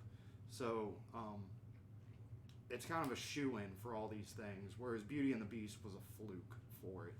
And Lion King is a good movie, but I wouldn't say it's one of the best even Disney movies that there are. As you said, it's pretty much just stealing Kimba the Lion or whatever that anime is. Beauty and the Beast, the proof is in the statistics.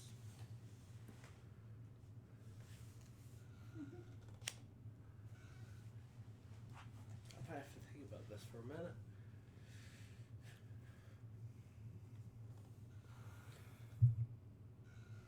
Luke, I'm just gonna... Jim, I'm I'm just gonna throw you under the bus and say that I assume that your production movie probably just looks like somebody filmed it from the steps, and it just looks like a play. No, I bet it does. but it doesn't. It sounds shit. You're just operating on assumptions here. Yours was kind of a stepping stone on how Disney actually made movies better, though. That one started it. Probably won a lot more Oscars. Whatever else you're talking about, Oscars and awards. Lion King probably has more awards in general. I don't know if they won anything. They probably have more nominees than both of yours. I don't know. I'm just going to throw that out there.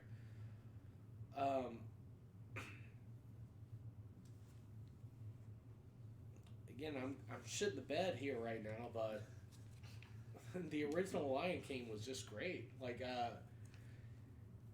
when you have Elton John helping you out, like, Walt Disney's like, hey, Elton John, let me write some songs.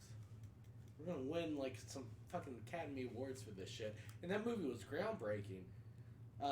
As far as the songs go, too, they're just better than Beauty and the Beast. I don't know any songs from yours other than that one that you said, but I already forgot it. Because I fucking hate Broadway musicals.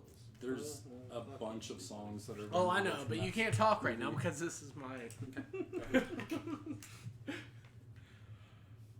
But does anybody here know any other songs from his thing that he was talking about? You would. I get it. And there's one scene I always bring up in conversation, but You're not allowed to talk. I know. There's one scene I just already know it in my head, and it's not even like it's an important scene. It's I not one of fucking those hate shows. when they have Broadway shows, when they have plays, and they make plays into movies. Going the other way around, I don't know. It's worked a lot better. Beauty and the Beast is. How was their live action one? I don't think it did as well as The Lion King did. I don't really want to see it, but still, I think as a movie, Disney's live actioning all of their fucking shit right now. You said it was. It wasn't.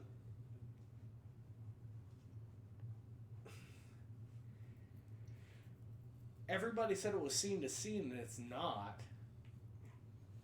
And I think, again, like Nathan Lane and Matthew Broderick and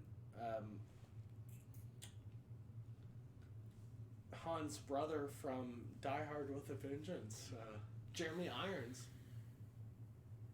He sang. He was Scar. It's a great voice. You're shaking your head right now, right? Not you, Just Matt. waiting on you to be done. Well, I'm thinking about it. He's filibustering. They still had more iconic songs, like more songs that you think about, like shit that gets stuck in your head. Hakuna Matata, or it's the circle of life. Like all that shit. It's very more like I'm done. Okay, I'm gonna do some fact checking here. It's fine. All your Oscar things are right. You didn't bring any up. I don't think you gave a number at 1, 2. No, I didn't bring them up. I just threw it out there. It did win 2 for songs. Elton John was one, right? I did look up Rita Moreno just to look. She's one of 23 people to win a Triple Crown of acting, a Tony, an Emmy, and an Oscar, which is pretty damn impressive. There's a if you ask quad me. crown too, which Mel Brooks, Whoopi Goldberg. What's that for? Oh, it's enough. Like, what What's would the be the fourth? fourth one? That's what I'm asking. It's a Golden Globe. Golden Globe, maybe? Did you say Emmy? I said Emmy. Is So it Cable Golden Ace? It'd be a Golden Globe. Okay. So Triple Crown. Those are Those the three top. Golden Globe.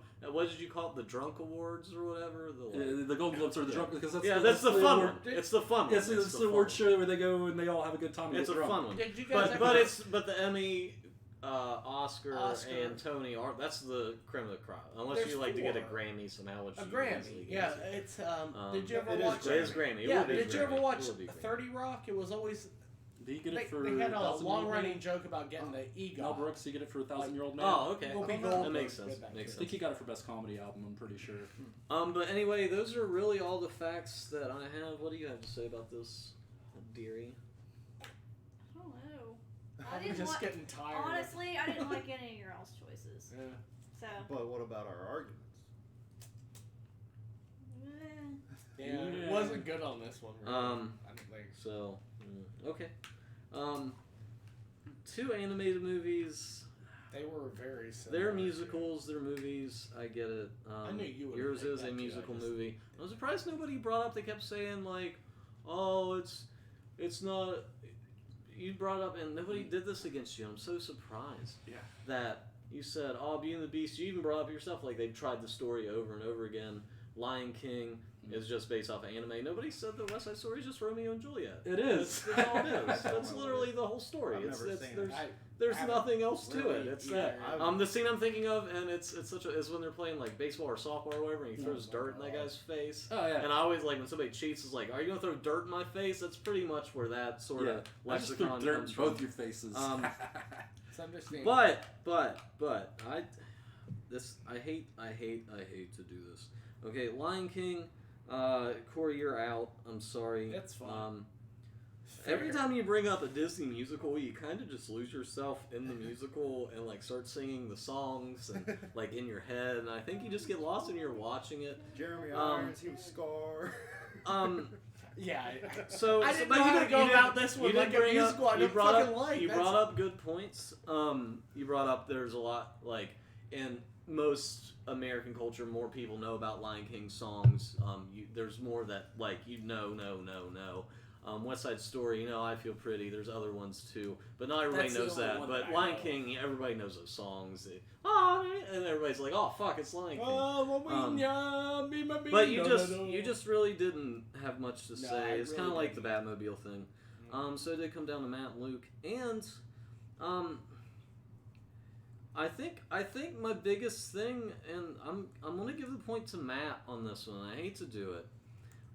What I think they brought up was that they adapted it off of the play, and so it's not as original as a movie musical in my mind. And I thought they kept bringing that down. That's totally you can disagree with me on that. But it though that it's it did- adapted from fairy tale. Yeah, Like, it's completely falsified, but so is Beauty and the Beast. You did bring up the point. There are way more better songs that people know around the world than Beauty and the Beast songs. But I just like it got nominated for Best Picture and it's an animated movie. That's pretty fucking It was. rad. For being the best of the best. Of course, West Side Story did it. That's a known property at that point. And as Matt said, they love that shit. So bringing up that thing kind of canceled out. Having 3 songs nominated for Best Song is just absurd. It changed the rules on what makes something the best according to the Academy, which, you see on the movie thing. Borat doesn't say it was nominated for an Academy Award. I learned the other night, which was kind of funny. Same guy who did Joker also produced and wrote for Borat, which is crazy. He also did the Hangover movies. Yeah, I knew that. I just like how Beauty and the Beast then got adapted into more things. It got remade. I did look it up. West Side Story is getting remade by Steven Spielberg. It's coming out next year. I did not know that. That's kind of weird to me. It's not a very Steven Spielberg-esque movie in my mind. I guess he's just out of ideas. So he's just He's remaking never it. done He it. just Just he's never done remake it. he's never done Romeo a and musical, Juliet. though, has So he's never done a musical. That's, Is it? I mean, it It would is- have to be a it is musical. it has to be. There's Yeah. no way it can. if they change anything about the music Yeah. in that, I will It's fucking It's riot. a great movie, great. I just think just the points Matt brought about how it changed things. West Side Story didn't really change what is considered the best. It's just the best. They it's- need to. It was the best. It's Beauty and the Beast. For this one, I just thought you made better arguments based on what I have written down too. They got you not original. It's pretty fairly right after it came out on Broadway too. I wish somebody said Romeo and Juliet. I would have just canceled. the whole Neither of thing. theirs were original either. That's I get Wait, it, they but have a it Romeo- wasn't right after the fact that it was made. They have a it's Romeo and just- Juliet musical. No, it's called West Side Story. That's the Romeo and Juliet musical. So Matt, I give it to you. I just like the idea that it did change what can be considered the best, and it jumped into like this whole like animated to best movie It's thing. kind That of was good. what helped The Lion King make happen. Actual singing, I took that out. I took all that. I basically wrote not original on all these. That was kind of a moot point. You also did bring your phone out, I think, for the 11 nominations, and I kind of done you in. I wish you would just be like, it was nominated for 15. I'd be like, yeah, you're close. That kind of fell into it. So Matt. No, I was actually checking the year. That's fine. And years, I'm a history person. Years don't matter. It's about the time and what it does. But Yeah. Matt, I I like think to be you accurate did it. but- I think you had better arguments for that. So unfortunately, my least favorite answer. That was your least favorite? Yeah, out dude, of those fuck Beauty and the three? Beast. See, the only song I know from it is literally Be Our Guest, Be Our because Guest. the whole Me too. cinematography of the animation with That's- the ostrich broom maid thing. That's what like, I try to it's get at. sexy Is as like fuck. I don't know anything from his except that one song that I can't remember now, but I know all of the shit from fucking Lion King. I loved your movie too when I was a kid. I mean, That's 1-1-1. I didn't want that to happen either. My opening for Dude. this one Um, is gonna so take a here's second. here's what I'm gonna do with this. Are you switching it? No, I'm not making it like it makes it a better movie or anything. We're on the blind pitch thing. I think that's gonna. We still have The- one more question. no, we don't have one more. Yeah, you have the question. blind pitch after that as well. Yeah. Which. It's gonna be weird. It's gonna be. It's gonna be fun. It's kind of the same format we have going. But I kind of like for your opening, I kind of want you to like pitch more why. Like the last couple questions have been like you just answered it. Kind of explain why, and then the I'm others. gonna. We will start the timer when you actually start talking, though, What is because this it will question be a first longer. too, though? I kind of longer forgot thing. what this one was. What scene ruins an otherwise okay. great movie? Okay, got it. So we will start the timer at the beginning when you speak, kind of like speed round thing.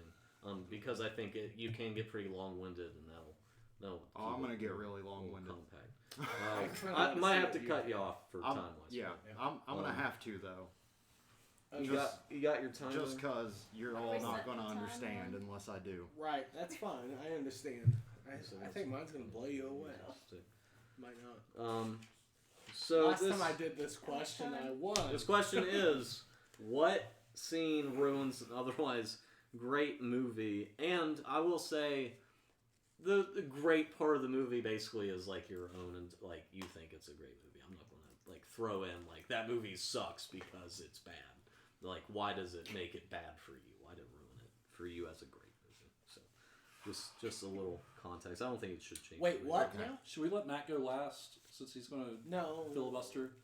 I'm not gonna filibuster. I'm going Hang to on. explain. What did you say? Like, how does? Like, if you think the movie's great, but that scene ruined it, it's not like we took like what name a great movie? Right? T2. Okay, Terminator. everybody loves Terminator 2, but there might be one scene There's not. that It's ruins There's it. not. It's There- But nobody, yeah, but nobody, It's but a mild like, limited thrill ride. but like, I'm not gonna say like if you. the think, only scene that ruined that movie is that truck when Good. it broke over the fucking So- fence and would not be able so- to drive. How's he going to hack an ATM with a fucking mini Atari computer? So what I'm 'Cause he saying could. is if you picked a movie that other people might not think are great, like I'm not. That doesn't matter in this question.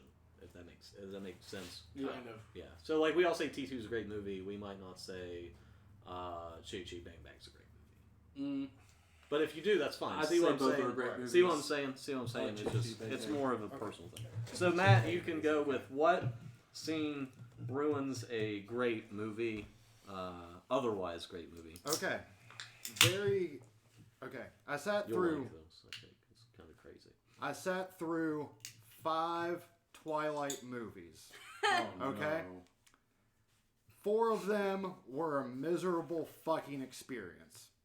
But the 4th one ends on a bit of a cliffhanger because it was originally 1 book done into 2 movies, right? So, How many? Just started. See. so Twilight Breaking Dawn Part 2.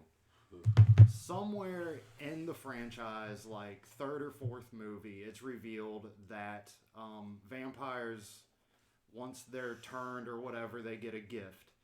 And it's essentially like X-Men. That like there's one that's a telepath. There's one that like controls like weather and stuff like that. And the council is coming to kill them because Bella and Edward had this awful romance and they produced, and that's against vampire code. So the entire council is coming to kill them, unbeknownst that there's a lot of vampires, really powerful vampires, that fucking hate the council. So they rally to save Bella, and the council also doesn't realize that Bella has werewolf friends. So, this movie is just a fucking action movie of vampires riding werewolves into battle, werewolves biting the heads off other vampires.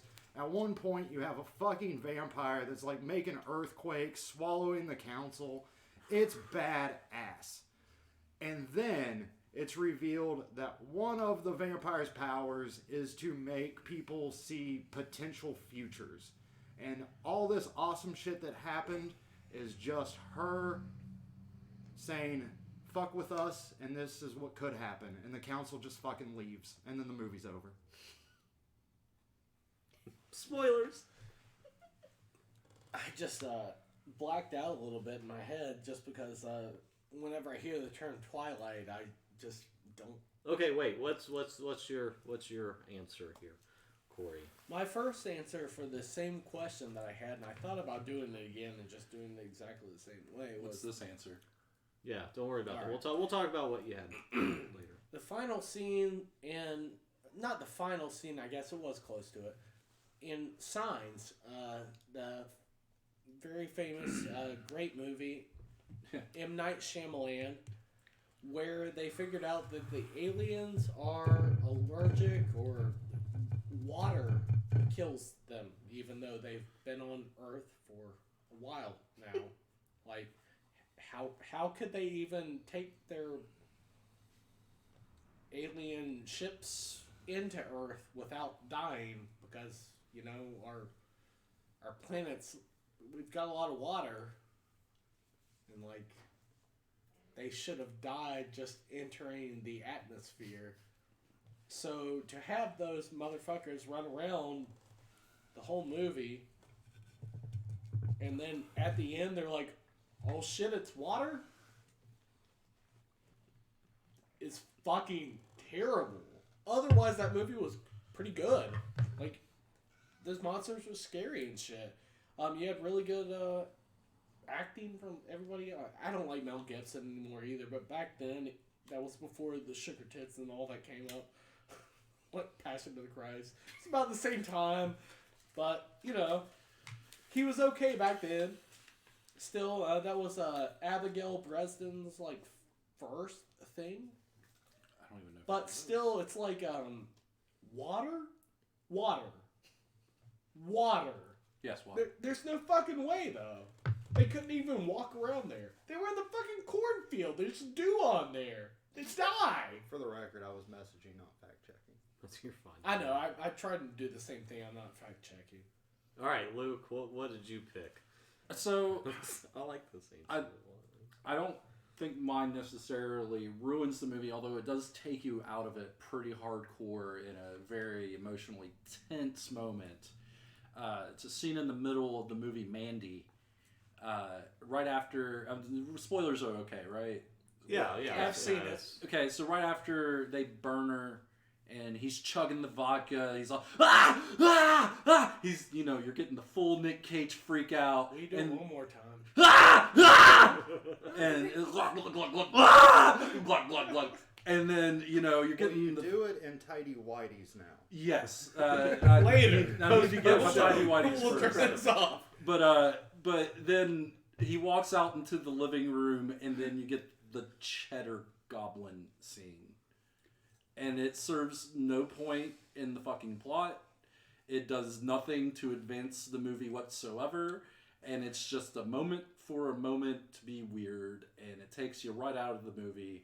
And then, you know, another 10 minutes of exposition that he's a fucking witch hunter or whatever. Jim, I'm gonna... sorry, I didn't mean to... Are you... Yeah, no, that's pretty much it.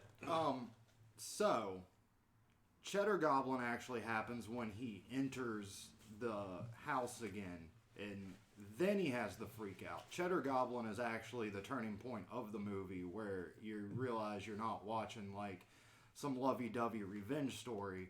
It's about to get fucking crazy. Cheddar Goblin is a nice little moment of levity after you've watched the titular character burn to death. And then you have him freaking out after a nap. Cheddar Goblin, sure, it's inconsequential to the plot, but it is a moment of levity. I don't think what the I was- movie needed a moment of levity. It's though. a bridge. What I was gonna say, I don't with think it with that bridged it, movie, though. Mandy, we're talking about Mandy, right? Yeah, With Nick Cage. Do it Yeah. one more time. Nick Cage. No, but Nick Cave I- would have made a great score like, for the movie. like Matt recommended this movie to me, and I watched it with my ex-girlfriend. But it's fine. Anyway, I thought that I loved the movie visually. I liked the sound, the Mhm. art about it. Mhm. I didn't even really know there was a plot to like fuck up. Like I didn't know No, there was there a is scene totally that a could plot. fuck up. Man that- loves woman. But where do you fuck up the scene? Like that whole movie was perfect and it was fun. Like that thing just being there, I which think I barely remember. took me didn't right out of fuck it. up the movie. it took. Okay, like I said, it didn't entirely ruin the movie, but it took me out of it long enough to where I didn't care about the exposition that followed afterwards. It was like an amazing looking and sounding and visual and Nick Cage B movie. Like it was just weird, so you expect that shit to be in there. And then when it is, I it's didn't like, expect that. I Well, was like, it doesn't take me out. okay, of the wait. movie I 'cause it did wasn't- expect it to be there because I saw that before I saw the movie, and I think that's why it was Get there. out. It was there for viral marketing or advertising or whatever. I never And then even that was heard it. of that shit. I kept that thing at my fucking house for like 6 months, and I finally returned it to you. I think Yeah. it was a good movie. Like it's fun to signs, watch. Aliens, like, Okay, okay, sure they're allergic to water or whatever, Mm. but That's the worst part. So it here's the couldn't thing. even exist on Earth. yes, they can. They can How? just hang out in their fucking But rocket they ship. didn't. They can hang out in the rocket ship, and then they just come out whenever What it's was dry. yours? Twilight Breaking Twilight. Dawn Part Twilight. 2. Yeah, there was no I good don't- parts to No, Twilight. but I don't even know what scene that you're talking about in I any of those told movies. you, and you said you zoned. I cannot. I did, I but cannot I help. can't I'm not allowed to. figure. So it was So- the big fuck all fight sequence at the end of the series, which was most of the last movie. Yeah, it was pretty much the last movie. Twilight had done it. After 4 movies, it fucking won me over with something awesome. And then they were like, just kidding. He watched 4 Twilight. But- I Did watched they? 5 Twilights. Oh my Hey, god! I hated When 4 I was of a them. teenager. Okay. I hated 4 of them. The 5th one fucking I finally don't won even me know what over. the CGI And was. then Like, it pulled the rug out from under me, and it was like, this was all bullshit, and you wasted your time. but you wasted your And time by you- watching the first. I one. think the Like- part that ruined it for you was you getting your hopes up about a Twilight movie. or watching them in the first It place. was fucking great until you had werewolves chomping vampires But to they death. looked like video game like thing. They looked like it looked like a video game. The CGI was so bad in those movies. So you've never watched Twilight, but you can I have. rebuttal the. Part of it. Those one scenes when I went click when I was at All my I parents' know about place. Twilight is emo werewolves and sparkly vampires. All right, so That all goes out the window in the 5th one. Again, So, let me the bring one- it back around. We are arguing why your scene ruined your I was gonna great say movie more, the not scene, CGI. the or scene anything. that Yeah. would have ruined his more, Matt's, is probably, which I don't know, the first Twilight movie. I So- I'm assume. not talking about Was- the first So Twilight. about movie. your Alright. scene, was there at least some sort of some sort of Deus Ex Machina that is just like, oh, this is why this is over, or they just go, nope, this no, is over, it just we're gone. never happened. None of it happened. None of it happened. So they wake up, fucking vampire boyfriend's in the shower. I had the strangest dream. No, okay, so the council is coming How to much time do kill. we have? This one might take a while. 10 We got like 10 30 minutes. minutes. The council, minutes. I'm going to be concise. Mhm. The council is coming to kill Bella and Edward because they had a baby together, and the council frowns yes. upon that. Yes. And they get there, and they're like lined up to fight, and there's like a parlay. Mm. And what you see is the parlay devolves into combat. Right. But then, after like 45 plus minutes of badass action, it goes back to the parlay.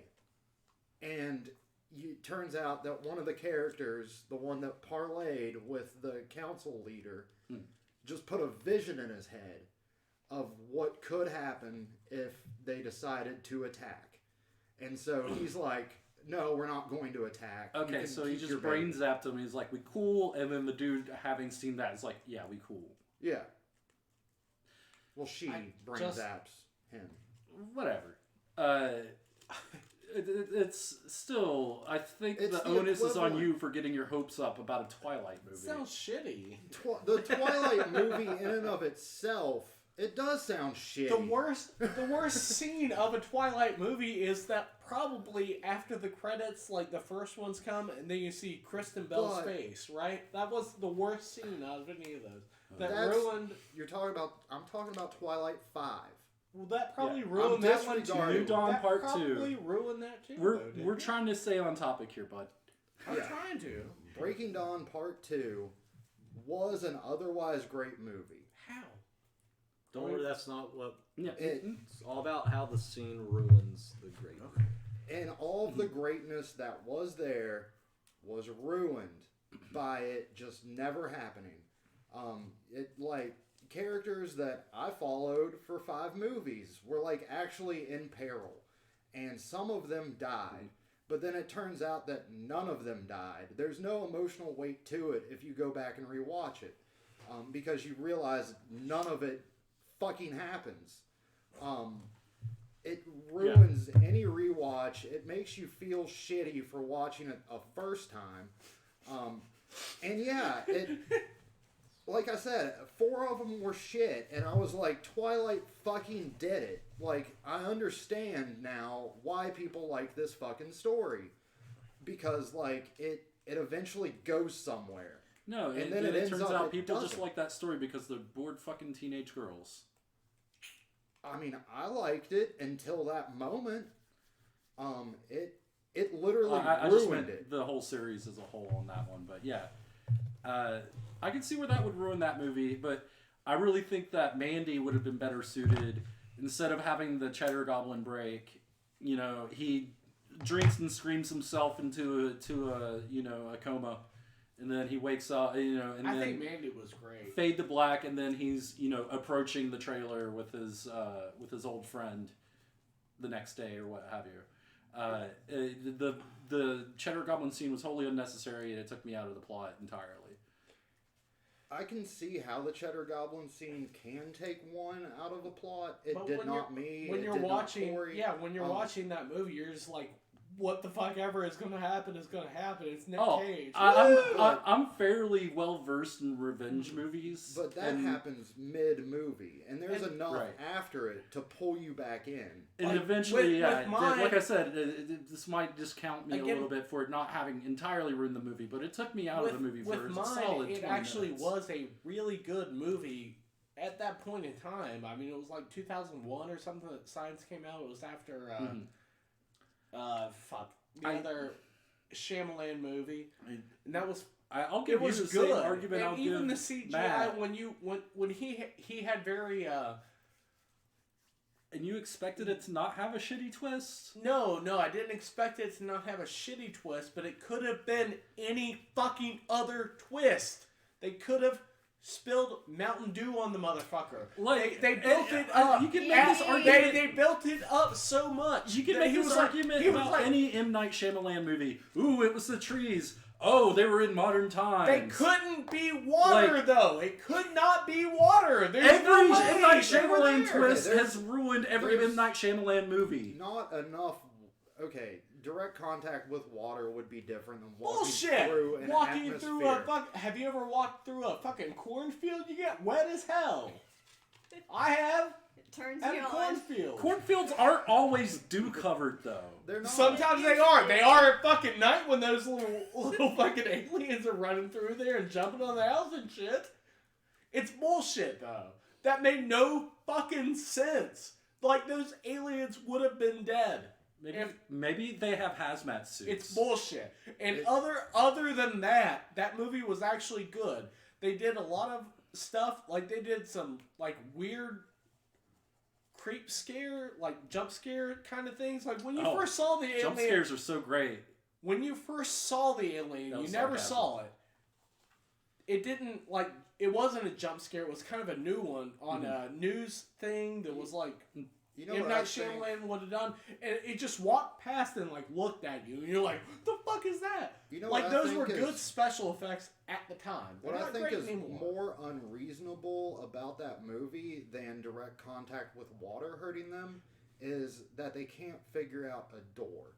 They've mastered interstellar travel, but they can't figure out a door. M. Night Shyamalan apparently cannot either. He had to be in it, but still, that was the twist, or that was the one scene. That's what we're talking about. We're talking about the scene that ruined it, and otherwise, the really only good movie. And the only good M. Night Shyamalan twist ever has been at the end of Split, whenever you realize it's actually a sequel to Unbreakable. Well, I don't think so. I think Shyamalan. I wouldn't even call it a twist. I think he tried to be Hitchcockian at the time, but he tries too hard to be it. And he's something cocky. Yeah, Hitchcockian. That's a word. That's a thing. You understand what I'm saying. But he does. He tries to be in his own movies. He's a terrible fucking actor, but he's always in his own movies. He was the general populace that watches a movie. They watch it as escapism. They kind of turn their brain off. They watch colors change. That's why Transformers and Fast and the Furious are so popular. But did you like Signs when you were like that age when it came out? It was good. It was. It is good. It's not good. Matt, wrap that into your final. With Signs, it's still a good movie. You can not after that. You can sit down and be like, there's water in the atmosphere. There's water in a cornfield. Like, why didn't that hurt them? Maybe that little bit of water did actually hurt them. I mean, I've walked through a briar patch and stuff, but, you get the fuck out of it. Maybe they ran into the cornfield and they were like, oh, fuck, this burns. And so they ran out of the cornfield. And that's what the little kid saw with the corn shaking. They didn't realize that they were going to they were going to get water thrown at them at any point. They were probably more worried about like bullets and stuff, which they might have a natural resilience to. Shoot them too. You can fucking overthink any movie and it'll take you out of it. If you just turn your brain off and watch Twilight and you have this fucking awesome battle, and then it wraps up with, oh, fuck you, none of this even happens. That's gonna piss anybody off. No overthinking, no underthinking. It just is. And then the Cheddar Goblin, like I said, it happens mid fucking movie.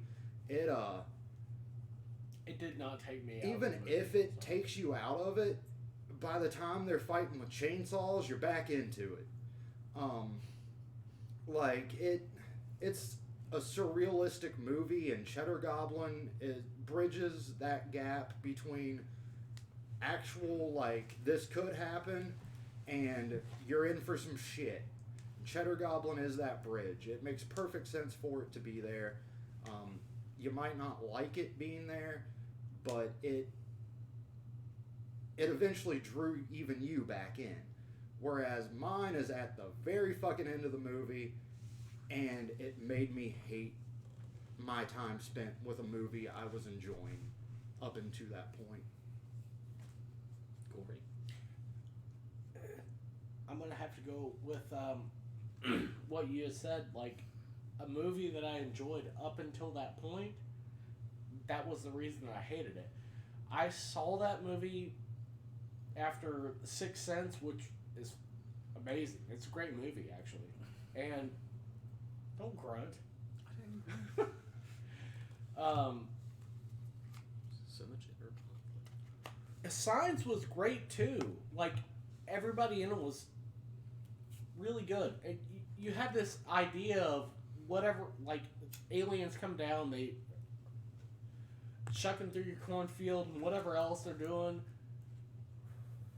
The whole movie was very, again, he tried to make it like that, like a Hitchcock. I love fucking Twilight Zone and stuff like that, and that's what it was like. You barely see the aliens. CGI at the time was not that great, and they looked kind of stupid when you saw them full together.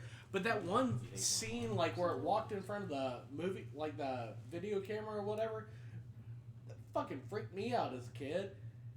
And then to learn at the end that all you have to do is bat away, and it was swing away, whatever it was. Give me some hints, it's fine. Water, though, it's water. Like, it could have been literally anything else. They've been down here for like a month. I liked how they like Signs was supposed to be kind of like a religious kind of thing, where it's like all of these things match up in a way. Like, you used to be a baseball player. My wife died when the priest hit her because he was drunk driving, and like they kind of all matched up in the end, except for water. It could have been fucking cola. I'm not gonna say a brand name because we'll get demonetized. We're not even monetized. Sponsor us, Big K. It could have been pop. Sam's It choice. could have been RC Cola. We'll take it. Real like, Crown. Any The drink of fucking choice. thing, anything else that little girl would have been drinking instead of water all over the house. That was Signs. I get it. That was a religious thing, and he's like, "Oh, you always, Holy water, man. you always." I get that reference too, but that dumb in that movie. It didn't work. That might have been what he wanted it to be, but it wasn't. All right, you're done because you're getting off track. Sorry. You also reiterated both your points twice. So So I'll eat my shit.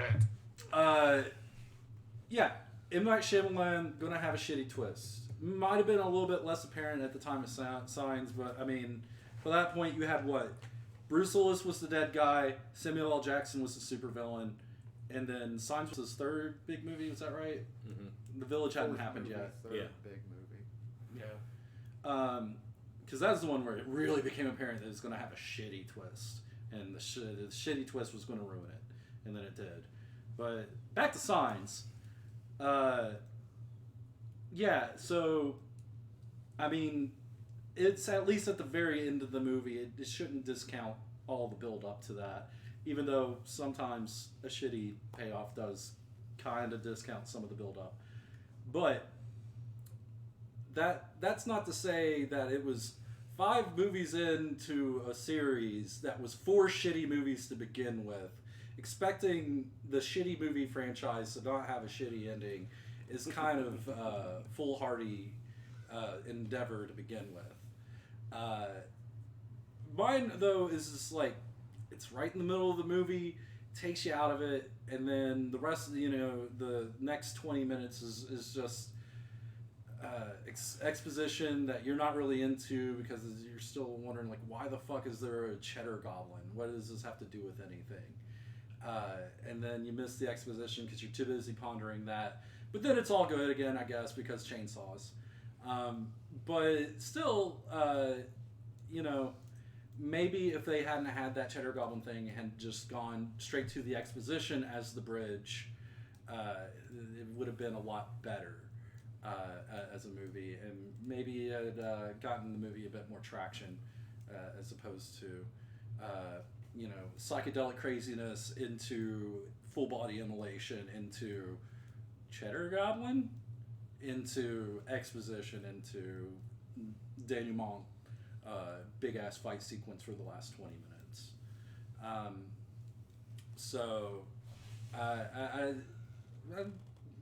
not 100% I'm going to win this one, but I still think mine has the least amount of should have seen it coming, and actually did kind of just take me out of the movie.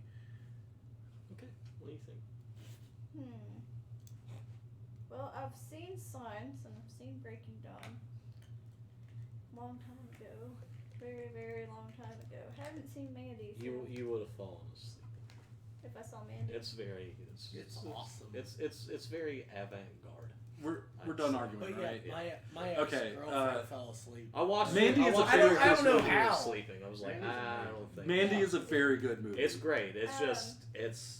If you You like gotta Nick, like Nick Cage movies. freakouts, this is the Nick Yeah, Cage. I actually just want to freakouts. show you his freak out. Like you'll love it. It's fuck Wicker Man. This is fucking. No, yeah, no. If you kills like it. Wicker Man, Nick Cage, this is like a pretty solid 40 That's- minutes of Wicker Man, Nick That's Cage. pretty. Yeah, it's, But the rest of the movie is it's a little Do you abstract. remember being very pissed off watching Breaking Dawn? And it's like, oh damn, Alice just tricked balls into their mind, and this didn't happen.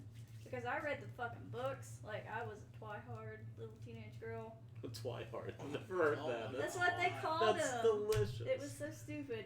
But that shit didn't happen in the fucking book that I remember. And then it was like, oh yeah, she just envisioned this whole thing. So that fucking pissed me off when I was like 17, I think, when that came out. Fucking how old are you bullshit. now? 25. Just I can't. I worked Years. at PacSun like 10 years ago, and they played that fucking Twilight song Dude, Paxson had great jeans. when they did Bullhead. They were great. Great jeans. They don't exist anymore around here. They played that Yeah, Twilight anyway. fucking song by Paramore. All right, back. To Sorry. There was a lot of opportunities to bring up like pornos here. See where your mind is. Well, A cheddar goblin porn would be great. When aliens. but also this is not relevant really to the Give me the debate, cheese, but baby. like my Gramps, the one that passed away when I was like baby, he was so like into movie or like TV shows and stuff. I think it was like a fucking Grizzly Adams show or something that was on in the 70s. You could see in the sky like trails from an airplane, Oh, and you're that fine. pissed him off so much he stopped watching it. It breaks the verisimilitude. He was so upset about that he quit watching it. Here, I wanna call for a second. Okay.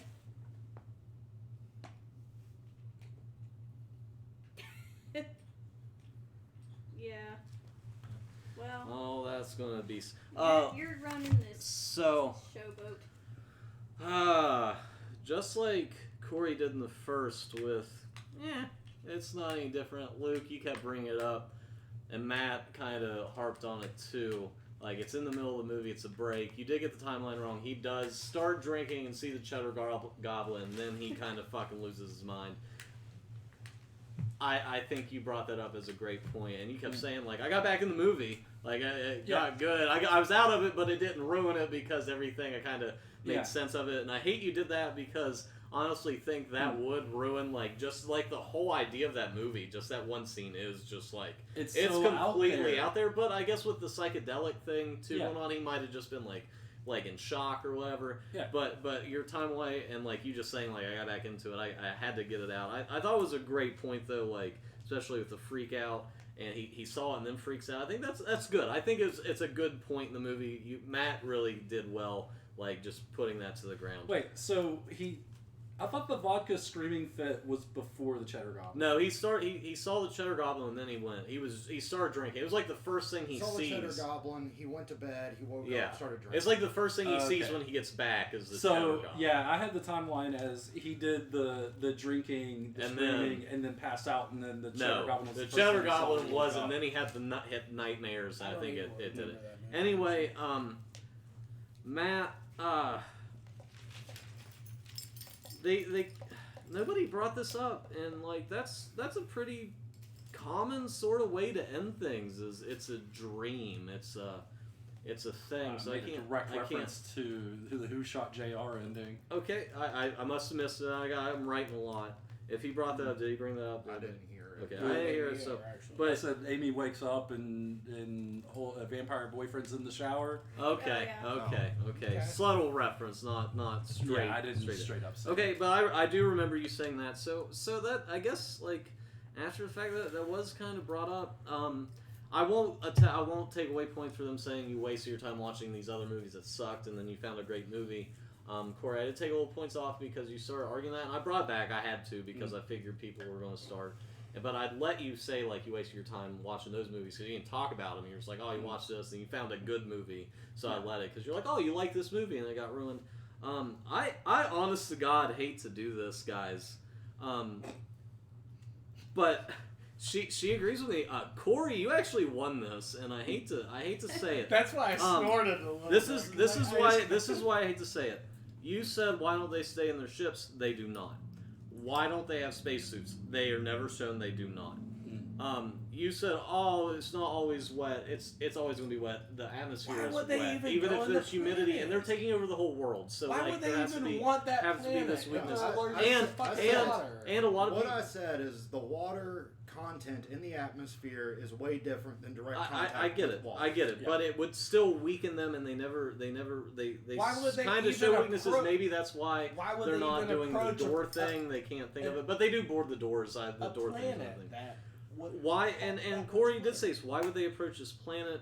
Why would they do that? You actually brought up like the priest was there, and he kind of like it all circles around, but you never think it's water. And honest to God, it's you guys brought up too. It established the fact that he's going to have really shitty like twists that don't like they're just so obvious and dumb that it just takes you out of the movie. Do you remember when I said, "Oh fuck"?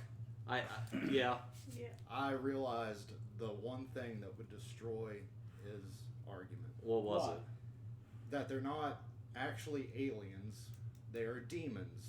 And doors seal demons. Water okay, hurts yeah. demons. They don't come down from spaceships. But- you never see the spaceship. You do never see spaceship. The only time you see spaceship, Corey, you're in the That's point. The only true. time you see spaceship is when they're looking through that book, the picture book or You're whatever, right. and they have the burnt house. So so that they're makes- actually whatever. demons. So That's it is that a makes demon that thing. that movie actually a lot better. For I've me, never thought of that actually. now. That's Yeah, good. But I but haven't I just think like you didn't say much, but every time they came back to you and tried to say something about yours, you're just like it's fucking water. It could be anything else, and it would have been a better movie.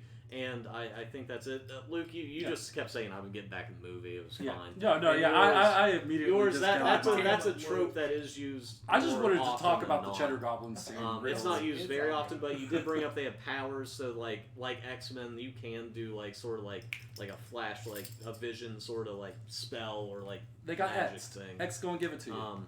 So I had to give it to Corey. I Thank think I did- he made it so that his I movie have to sounded. get this point. I can't lose to Corey. Corey made it sound like his movie was worse because of that scene, and I think he did a good job. I Even though really, his like, Corey's argument style's not the best, I think he made his point come across better as why it ruined the movie for him, not just for why it ruined the great movie.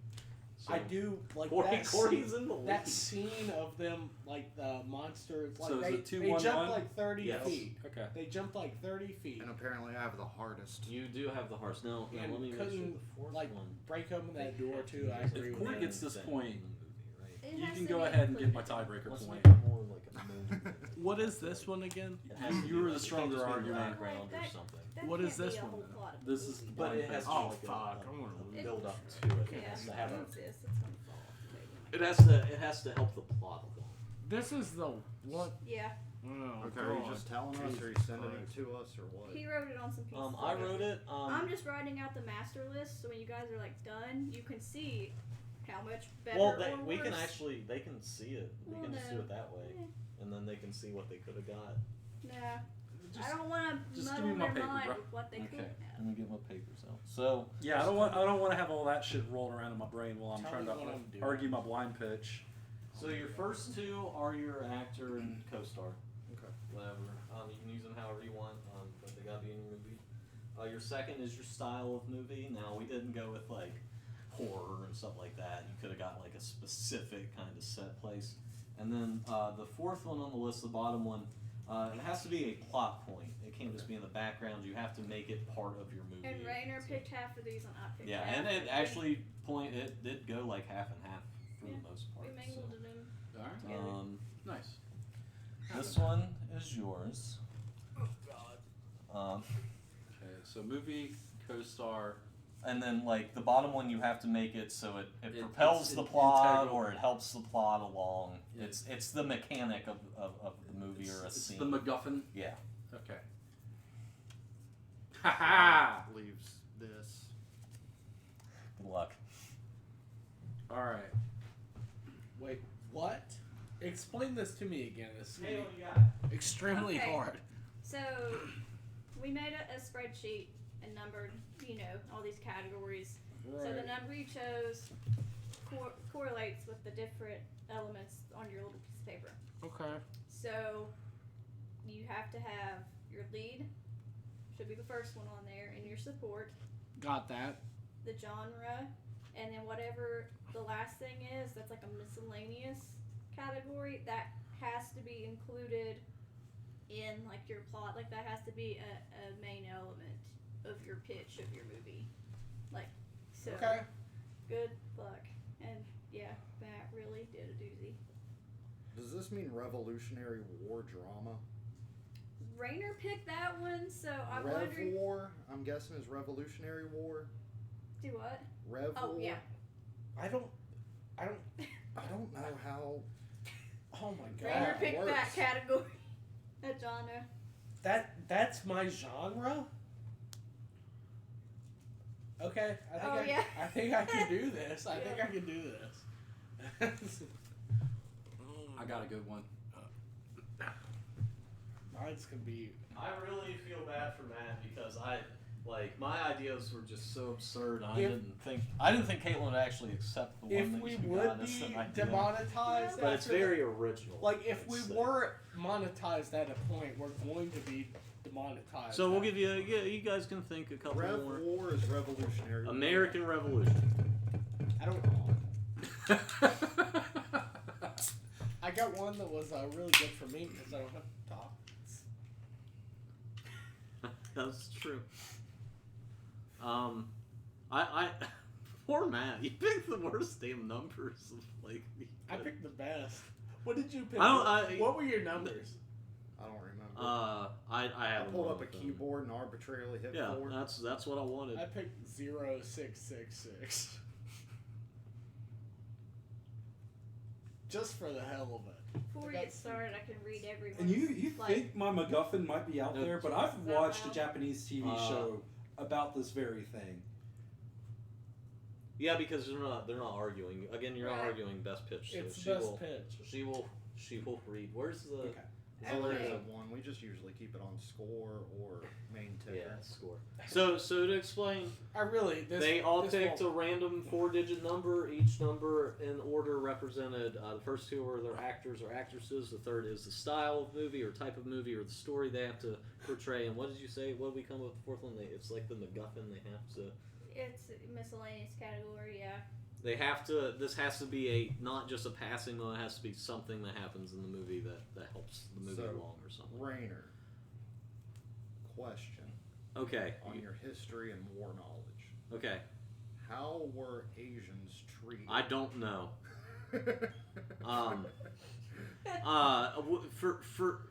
For yours, just make a movie. Yours, don't worry about that. We'll take race out of what you're trying to do. If that does that help you? It's just an actor. It's just Sort of. another person. Okay. It's don't. You can use it if you want. No historical accuracy needed. Okay, I'm gonna look so something up. for the sake of You can. the You can look viewers at home and for the other people that don't know what their people have. We'll go. Corey will go first. He gave me the first number. Okay, so Corey picked the number 0666, very original. So his lead Mark role the Beast. will be played by Terry Crews. His support will be Winona Ryder. His genre will be silent slapstick, and his movie must include the main character having an absurd phobia. Absurd. I thought it said abused. I couldn't Absurd. read Sorry. the- Yeah. No, that's Luke changes my. picked 2099. His lead character be played by Nicolas Cage. His support being played by Fred Savage. The genre being an apocalyptic thriller, and it must include a yo-yo fight. You can thank Rainer for that one. Oh, I got this. And then Poor Matt really wants to play on hard. His lead is Tommy Wiseau. Tommy Wiseau. Yeah. Wiseau. What was his number? Oh, what was his number? 9427. Just random. The support is Jet Li, And the genre for Matt is Revolutionary War drama, and it must include aliens that are huge fans of humans and love us, and that's why they came to Earth. To get autographs. Of Thanks, Rainer. To, Like I said. to get autographs of their favorite human. I mean, I put some silly. Sorry, it's like it was brainstorming. I was like, that's never been Oh done. boy. I'm sorry, you picked the worst I didn't pick. All right, so Corey will go first, and then Matt, because I got your number second, Want to give people and pitch? then Luke. Whenever you get pretty much, you can still think of it. I'll give you a minute or more. This is supposed to be for like a movie now. Yeah. You're pitching a movie. You're not going to argue it. You guys know. Don't worry about how your movie's going to be better. We just want to Can know. I pitch it? We're going to decide which movie we want to see. Wait, so does it have to be in that order of lead and supporting? Well, do what you have to. Okay. You have two. You have to use them both. Can I pitch it in like? Do we have like equal one and two? Because maybe not. I think we did. We tried. Yeah, I tried to. I tried to do 2 and 3. I can't think of people. Like in off the the top of in my the head. era that this should probably this one You have to. You're pitching the movie. No more. No And more. just I because think. it's a silent movie doesn't mean you can have a silent pitch. Although that would So gather around, guys. Back in 1922, Terry Crews and Winona Ryder go up in a silent movie. Winona Ryder walks in the house and she's scared of a spider. Ooh. Terry Crews comes in there and he smashes that spider. You have piano music in the background. We have some dancing. And then at the end, he punches her in the face. She dies. That's it. That's my movie. It's called Arachnophobia. Arachnophobia. We came up with it first back in 1922. Terry Crews and Winona Ryder back there. And Who's DeLorean? next? Did you say Yeah, it's that me? was going to be the worst one. That's fine. You say I- There you go. Perfect. See, that would have like you could see that movie. Like Yeah, it's we're like getting it's like a demonetized it's as like we a speak. 10-minute movie. That's actually, I'm pretty sure, Perfect. public domain at this point. Yep. Ragtime, it is. Ragtime Blues. The right? Entertainer? The Yeah, Entertainer. Entertainer. Yeah, Entertainer, that's yeah. totally. It's the first You can time I play learned that, how to can't you? play on piano. I can't find Okay. the music. So Arachnophobia. That's what Kill I'm a gonna spider, kills his wife. Okay, cool. I mean, that Matt, seems like back in the day. That you can seems take like your a thing time that would still. happen. Like, So I don't know how much it's the time. American Revolution. Tommy Wiseau is our lead. He plays we don't need time. he plays Henry. He's on America's side, which is we're not gonna.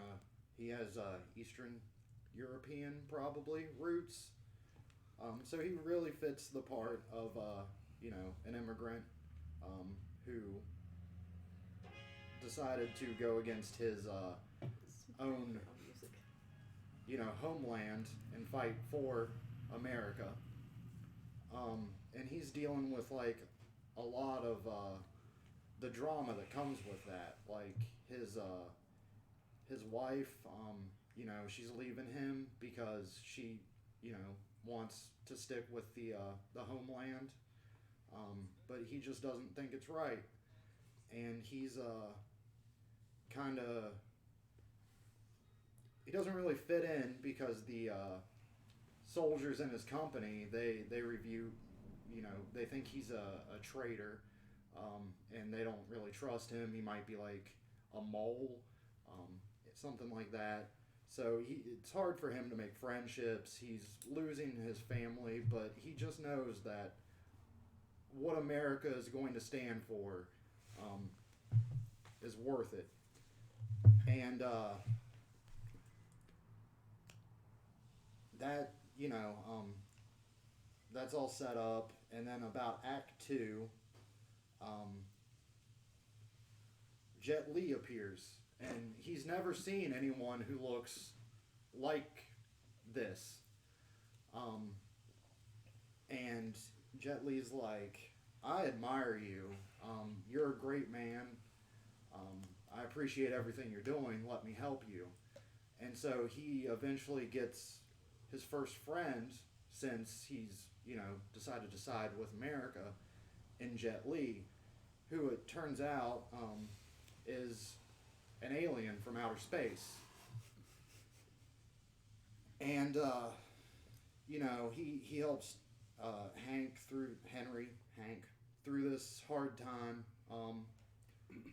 And, Hank, he comes to, accept himself and gets accepted by his company through Jet Li, the alien's help.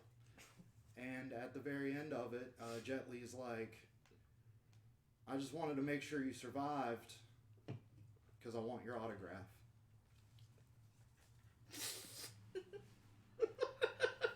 Wasn't Jet Li like an alien in the one?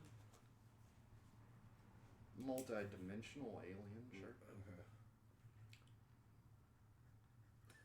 Okay. Yours was probably better than mine. Oh god, I can't believe that. I said just aliens. Okay, Luke, you're up. Okay. Wait, real quick. Do you have a title? Oh, Give you time to give a title. Think of a title. Oh, can I change his name, No. please? No.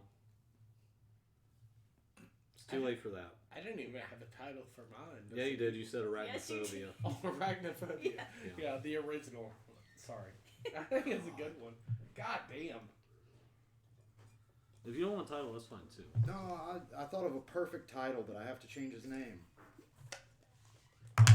Change the title. Taking on a jet plane.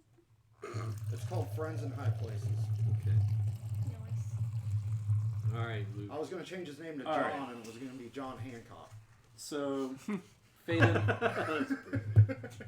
fade in from black. Cameras on the ground level of a busted fucking highway.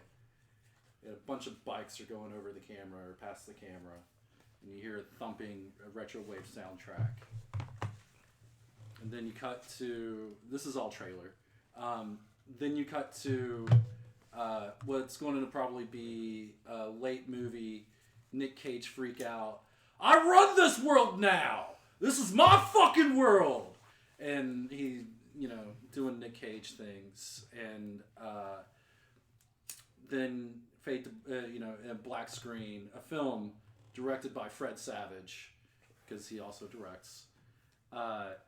And then Fred Savage saying something heroic, because he is the hero of the movie.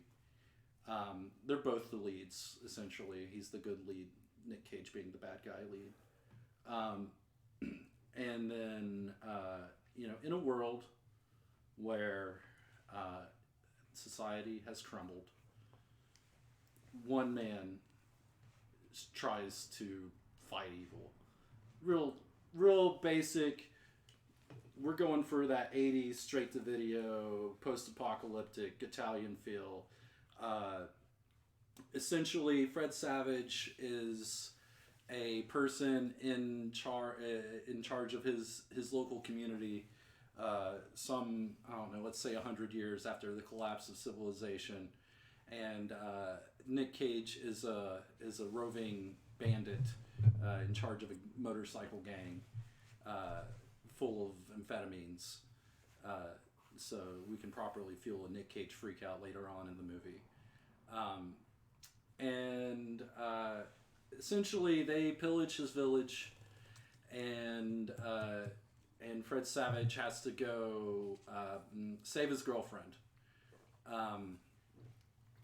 And so he does this, and his main implement of self-defense is a yo-yo with razor blades affixed to it. So throughout the movie, especially towards the later third, there are these long extended fight sequences where he is gutting and cutting people with a razor blade yo-yo, and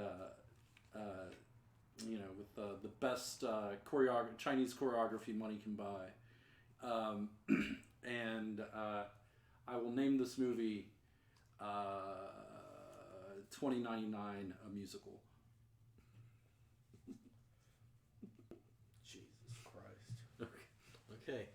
Oh man, this is gonna be a tough one. Oh, there are no actual musical sequences in the movie either. See, I thought mine, instead of a phobia or whatever it said at the end of it, I thought mine was going to be about abuse. It was Abuse Terry phobia. Crews versus Winona Ryder. I was going to have her Afraid kick his whisper, you ass. get a boner. I was like, I probably would. Just feel good. I like whispers. Don't want you to get a boner on the stream. I mean, I got a boner for all three of these films. They sound great. Yeah. Corey Don't you sounds the have a best boner? because there's no sound. I can do whatever I want. don't you have a boner all the time? Oh yeah, it's small. That's kind of mean. Micro penis. It's not small. Aww. Little bone. Okay, We'll I'm done. keep. Dropping a hot mixtape. Little boner. Dropping a mixtape on SoundCloud this weekend. That's his rap name is Lil Boner. Little boner.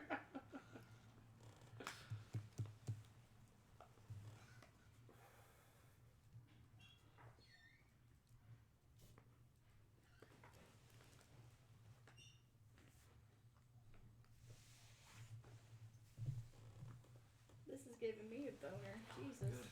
How's that happen? Speaking of micro penis, did you ever watch like Workaholics where he's trying to meet this girl and he's afraid of his micro penis, so he gets somebody else to go on a date with her, and then at the end she's like, I don't like big dicks, so this is what micro penis is. And he like freak. That's really funny. It's just. Corey, yours is fucking awful. Of course, that's You fine. guys You want didn't to see even- how much worse or better it could have been. Yeah, if There's you guys, the master you didn't list. even bring up an absurd phobia. You picked spiders. That's Yeah, not that's not- absurd. That's a pretty I know. standard phobia. That's standard. I think it's absurd. They're nice spiders. Unless they like scare you. You can be like jump scare. Like that's how spiders scare me. I'm I like scared of spiders. spiders. Spiders are good. Don't kill them. Just leave them No, alone. kill 'em. They don't want to Kill fuck with you. 'em all. You're bigger. It's It's easy. not an absurd. And like Black Widows and Brown Recluse, they only fuck with you if you kind of fuck with them. So it's not absurd. So you're out of it. Boy. A talking cat. Yeah, I threw in that one as a good You'll be able to incentive. pick out which one's Rainer suggested. A talking cat. I really wanted Corey to get a talking cat, but A talking cat? yeah. So Luke, I really liked your way of pitching it. You did very well. It was very coherent. I knew exactly what was going on. I also liked your idea with Fred Savage. You say he's a director, but I was like, wait, he's got to be in the movie. And you're like, he also directs things. And you brought that back. Matt, you had the hardest goddamn pitch I think you could have grabbed by far. You picked two foreigners. One that's Asian, and like I don't know a bunch about Asians in the Revolutionary War. That They actually, weren't in it. I looked it up. yeah. Well, there's probably a couple, They, you know. they like, started yeah. immigrating in 1860. But there's still probably There's a couple. probably Yeah, a there's couple. probably a How couple the that fuck that did were I in get there. here? So I let you slide with like any sort of thing like that, especially with like the Eastern European. That would have made sense. We used a lot of Germans and like Eastern Europeans for that, so I threw that out the window. I just think your pitch was a little, basically with the wife leaving him. Pitching like, a drama is hard, yeah, man. and like I hate that you got it. The wife leaving him doesn't like. Where's she going back to Europe? Like just kind of like the plot holes. Just in She's my not mind. with the Tearing lab me coats, man. apart Yeah, but she's inside. Eastern. It doesn't matter. She should.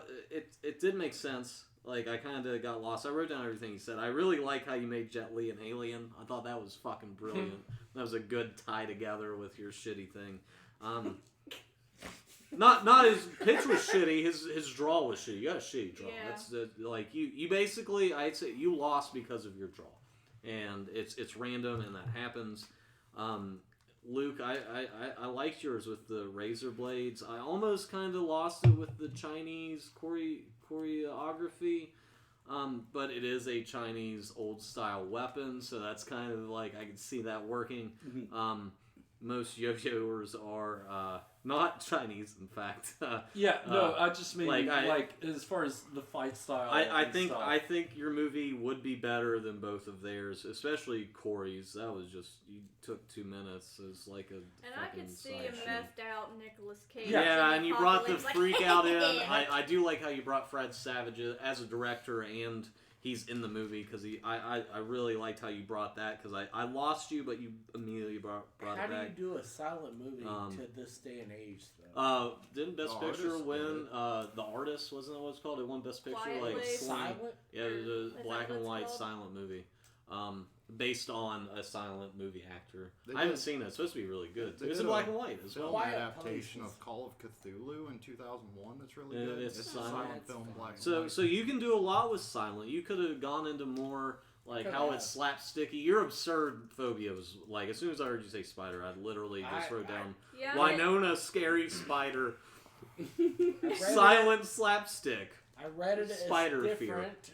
I can even spell that fear. Like you didn't even bring something up I didn't know what it was I know. called. Like I mean, I really would like to see a Um, buddy cop movie. but yeah, with Matt, The you Rock basically and Peter lost Dinklage. I'm gonna because say I because lost because of I your drew draw. drama. your Yeah. drama It's was hard. bad.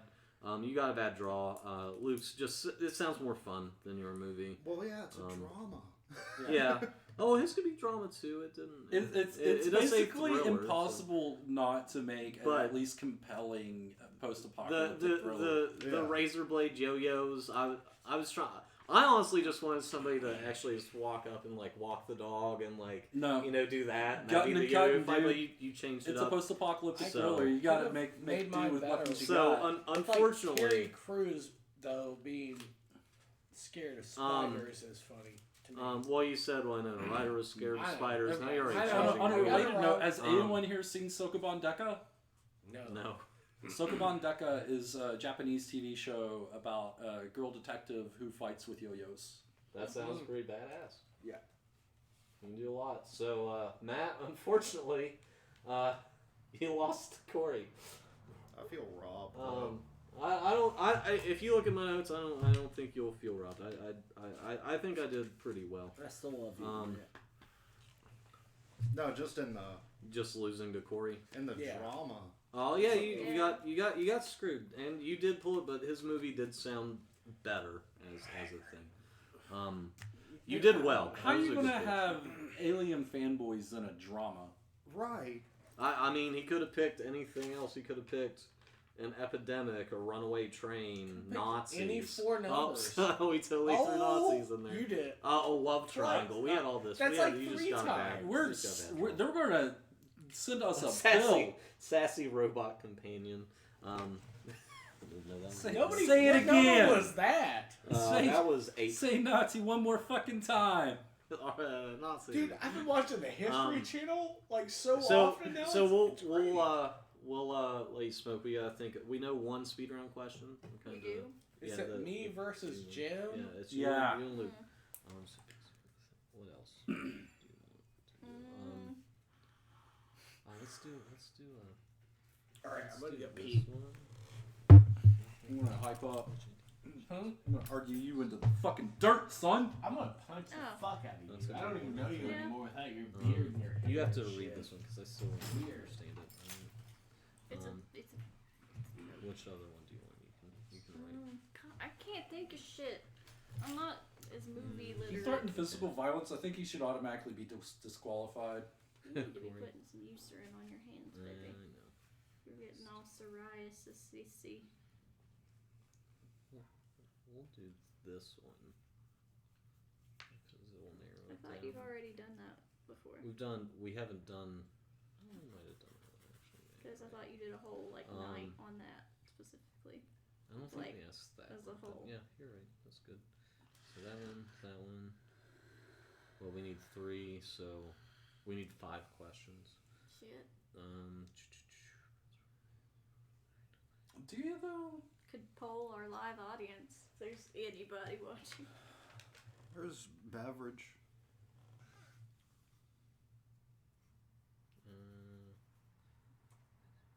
Do we have any social Oh, I comments? don't think we have. There were a few from a while ago. I don't think we've done that one. I don't know what that means, but okay, I'll trust you. We ever use this one? You're not. We used that 3rd one. Has there been asked? It was posed, but I don't It's think never it got been used. picked. Okay. So it's something like.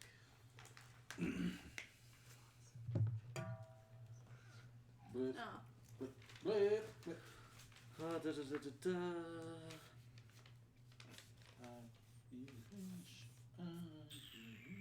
about that one I suggested?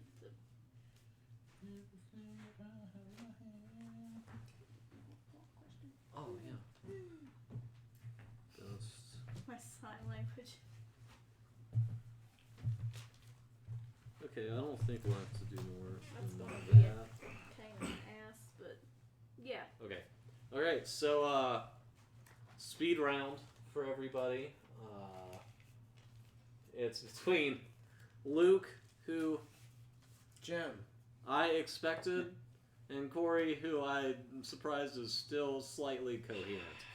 Fuck off, Rainer. I love you, dude. So ask the first one, just because I'll actually set the timer thing. Here, Because I still don't really understand what that is. I've looked it up. Hopefully they get it. They should. It's a pretty well known movie trope. Yeah. Do you have the timer ready? Yeah, they can. Okay. As long as they answer, then we'll start once they Best manic pixie dream girl.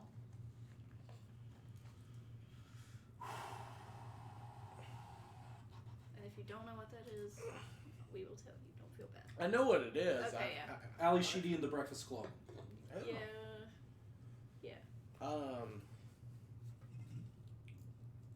What's her face from 500 Days of Summer? Summer. From that movie. Summer. She was a bitch. Alright. Okay.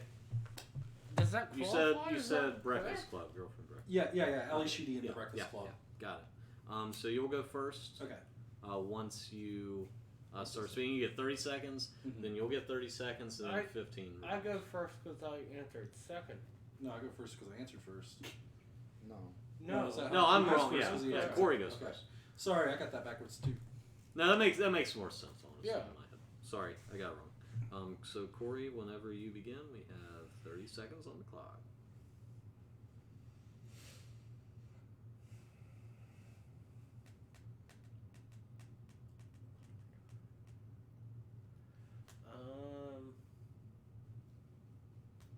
Come on, Tina Belcher. Shut the fuck up.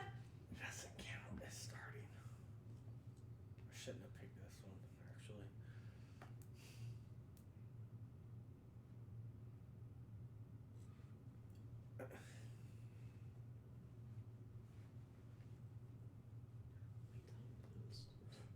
We should probably time this too. It is timed. You have 10 seconds, or I'm gonna you're gonna get 15 seconds after he speaks. Oh, and, God, okay. Big disadvantage. So, Summer from 500 Days of Summer is like the crazy pixie bitch. Sorry for anybody that I offended. Like, John Gordon-Levitt he just ran into her drunk and she took him into her home, or he took her into his home, or whatever it was. They had a great relationship for a while, and then she started dancing, doing all this weird shit, and talking to Siri and stuff about soup. You remember all those commercials? No, you don't? That wasn't in the movie at all. That was afterwards. But No. it's fine.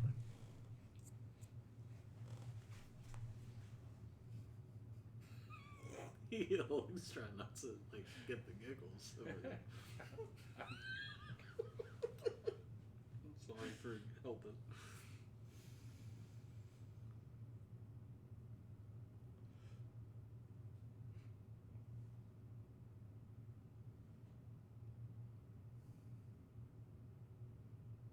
So, Manic Pixie Dream Girl, Ali Sheedy in the Breakfast Club is the best one because she kind of started the whole trope. She was the weird crazy girl in the Breakfast Club. She would do things like put weird shit in her cereal and use her dandruff to make a snowy landscape drawing. And then she just turned out to be the person who just went to detention on Saturday because she was bored. 30 seconds is rough. Alright, well, I have now you got 15. 15, I know. so whenever you want to start. Summer, I feel like she was worse because she toyed with his emotions a little bit. He was already fucked up.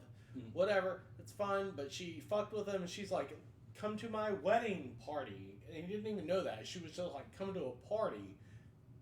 She fucked with him way more. I don't even know what this is about these days now. God damn, I feel like I've been fighting this for. So it sounds like your argument is for the worst Manic Pixie Dream Girl, and I'm arguing for the best. She ends up with Emilio Estevez's character at the end of the movie, and they don't detail that going badly or anywhere at all. It's just they end up together because the tension. That's all you. I'm picking who did best on that one. 'Cause No. I'm not a. I'm gonna have to go with Luke because yeah, she kind of was like the original like start of that whole trope. I mean, one of the OG Manic Pixie Dream Girls. Represent. All right, Luke with the point. He knows his Manic Sweet Pixie Jesus. Girls.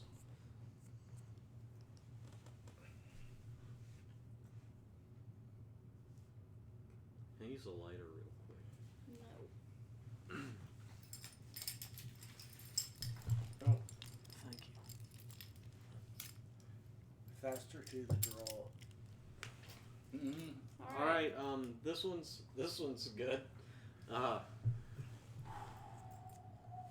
What's the best Indiana Jones movie? Last Crusade.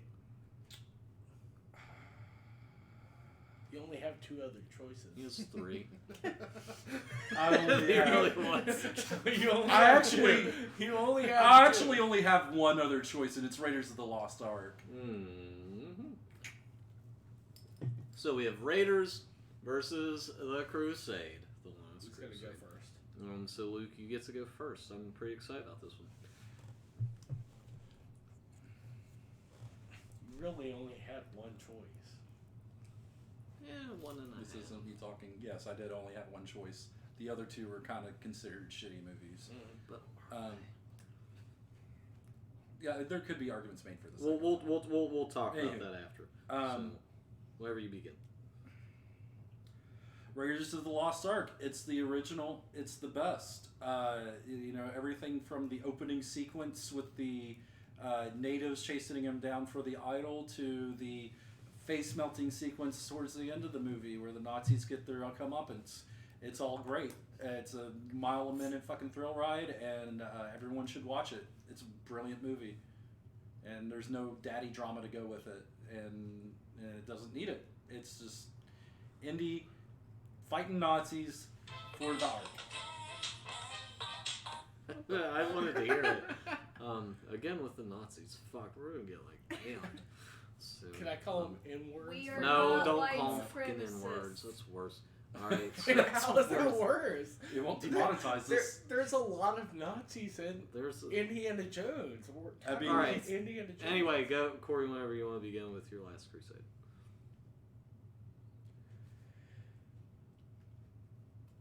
Last Crusade was the best third movie out of a trilogy before they made the fourth one that I've ever seen in my life. It was the only movie that I've ever seen that was better than the first two.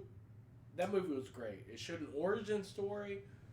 It did show him beating the German opposers at the time, the Nazis. It showed how he got his name. He took it from the dog. It's from Lauryn Hill's B-sides. 15 seconds to Luke.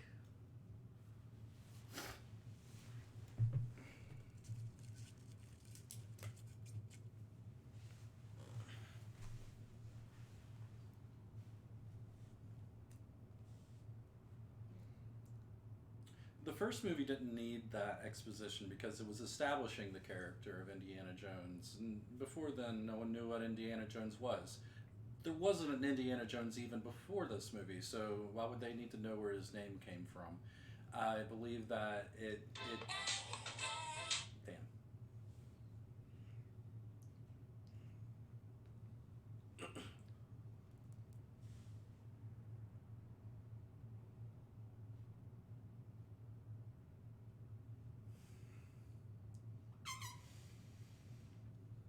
out of a trilogy that should have stayed a trilogy, this is the only one that I've ever seen that the last movie was better than either of the first two. Sean Connery was great in it. Harrison Ford was great in it.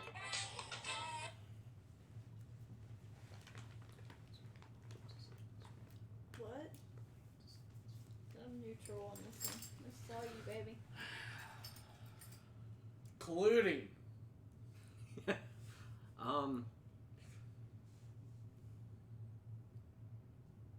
I have to give it to Luke too. He kind of at least attacked yours. You never really attacked his in any sense. It's a good movie. I do Really great based on debate. It's Luke. I do think that like the third one is great. I like the idea of like the backstory, and they do it like pretty well. Like they incorporate it, but you didn't attack his, so I can't like you can't get a I point get it. in my mind for that one. So Luke again with Last Crusade. I can't believe nobody picked the Crystal Skull.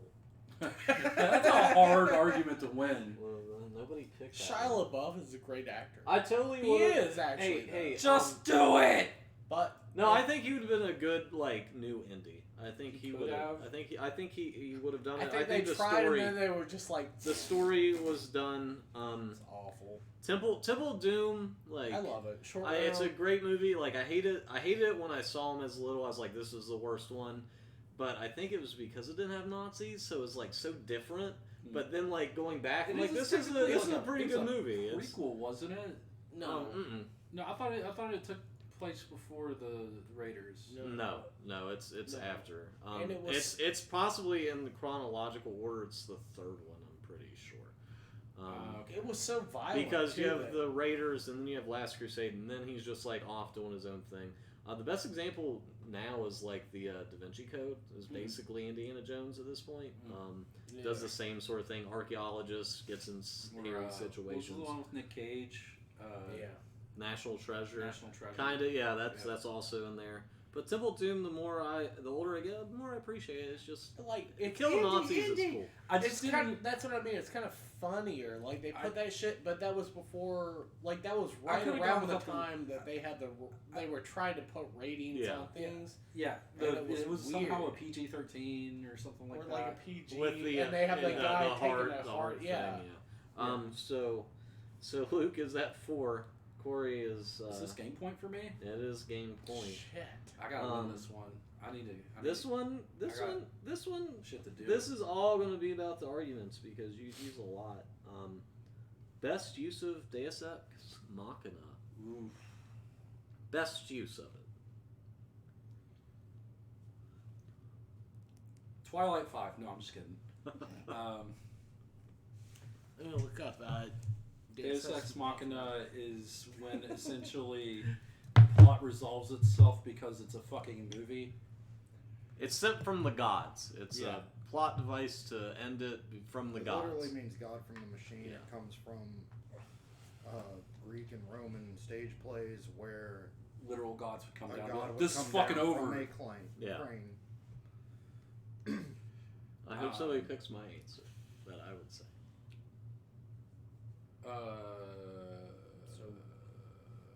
What? Best use of Deus Ex Machina.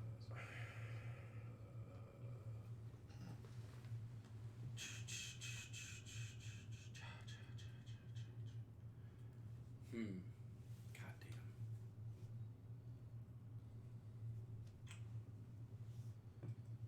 Because it's a movie.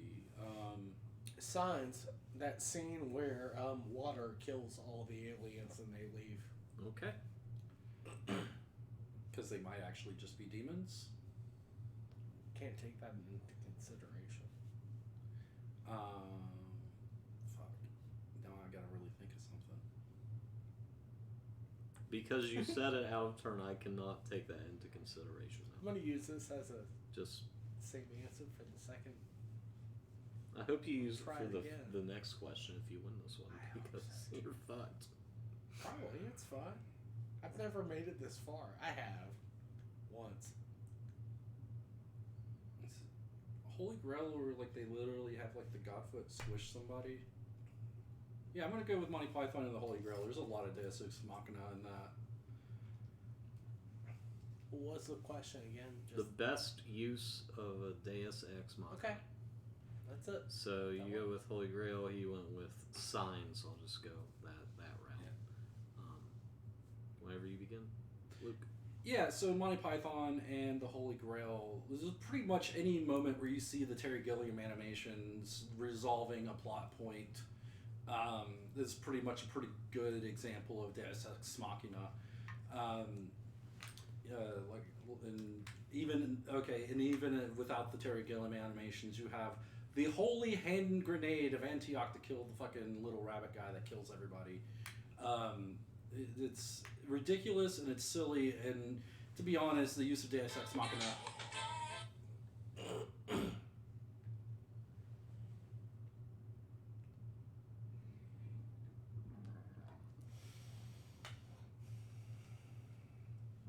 So the entire movie of Signs was about Deus Ex Machina. I can't even pronounce it right now. It's fine.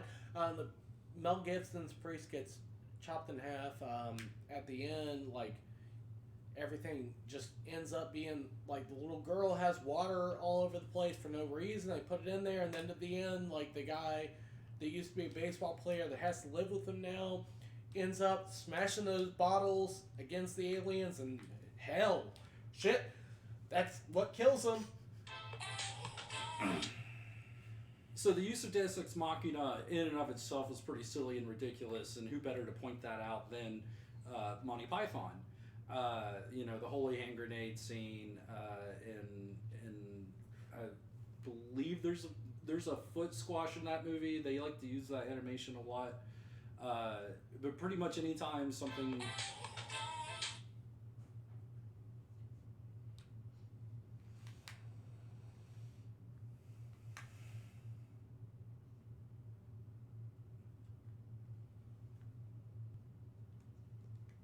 I think it goes back to the theme that maybe those aliens were demons and it could have been holy water. And goddamn it, Abigail Reston, that was like her first role. She put all those water glasses up for a fucking reason. The guy, the Culkin brother, his throat swelled up for another.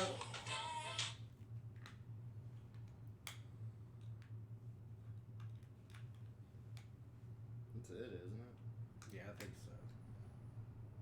Shh, don't. Luke, you totally got that because they are using God as a person. He does actually resolve a lot of plot points, but he also just interjects in the story as well. You guys didn't attack each other. I probably would have gave Corey the point if he would have said anything against Shora's because you didn't say anything against his. I have a hard That's the whole time in point. like 15 Don't seconds. disagree with your ruling, but I disagree why you ruled it. I'm totally with Luke on this one. The correct answer is dodgeball because they literally get a Deus Ex Machina. It's literally on the thing. And I would say the reason Corey doesn't get the point is because he talked about why everything was set up to end up this way. he also brought up the demon thing, which I said I tried to put it try back, not yeah. to bring that up because I'm not going to count that. And then you did, at least Luke And listened. if it's set up, it is not Deus Ex Machina. Yeah, and his are definitely not, even though they are like on a quest from God. But Yes, all good. God's not supposed to interact. So Luke is by far the winner on this one, especially speed round wise. So good job, Luke. Hey, that puts me 3-1 in the standings against this guy. Yeah, Corey's Good game. Corey, Good game. Corey, Thanks Corey for may have watching made it. it far, but in our hearts he didn't go that far at all.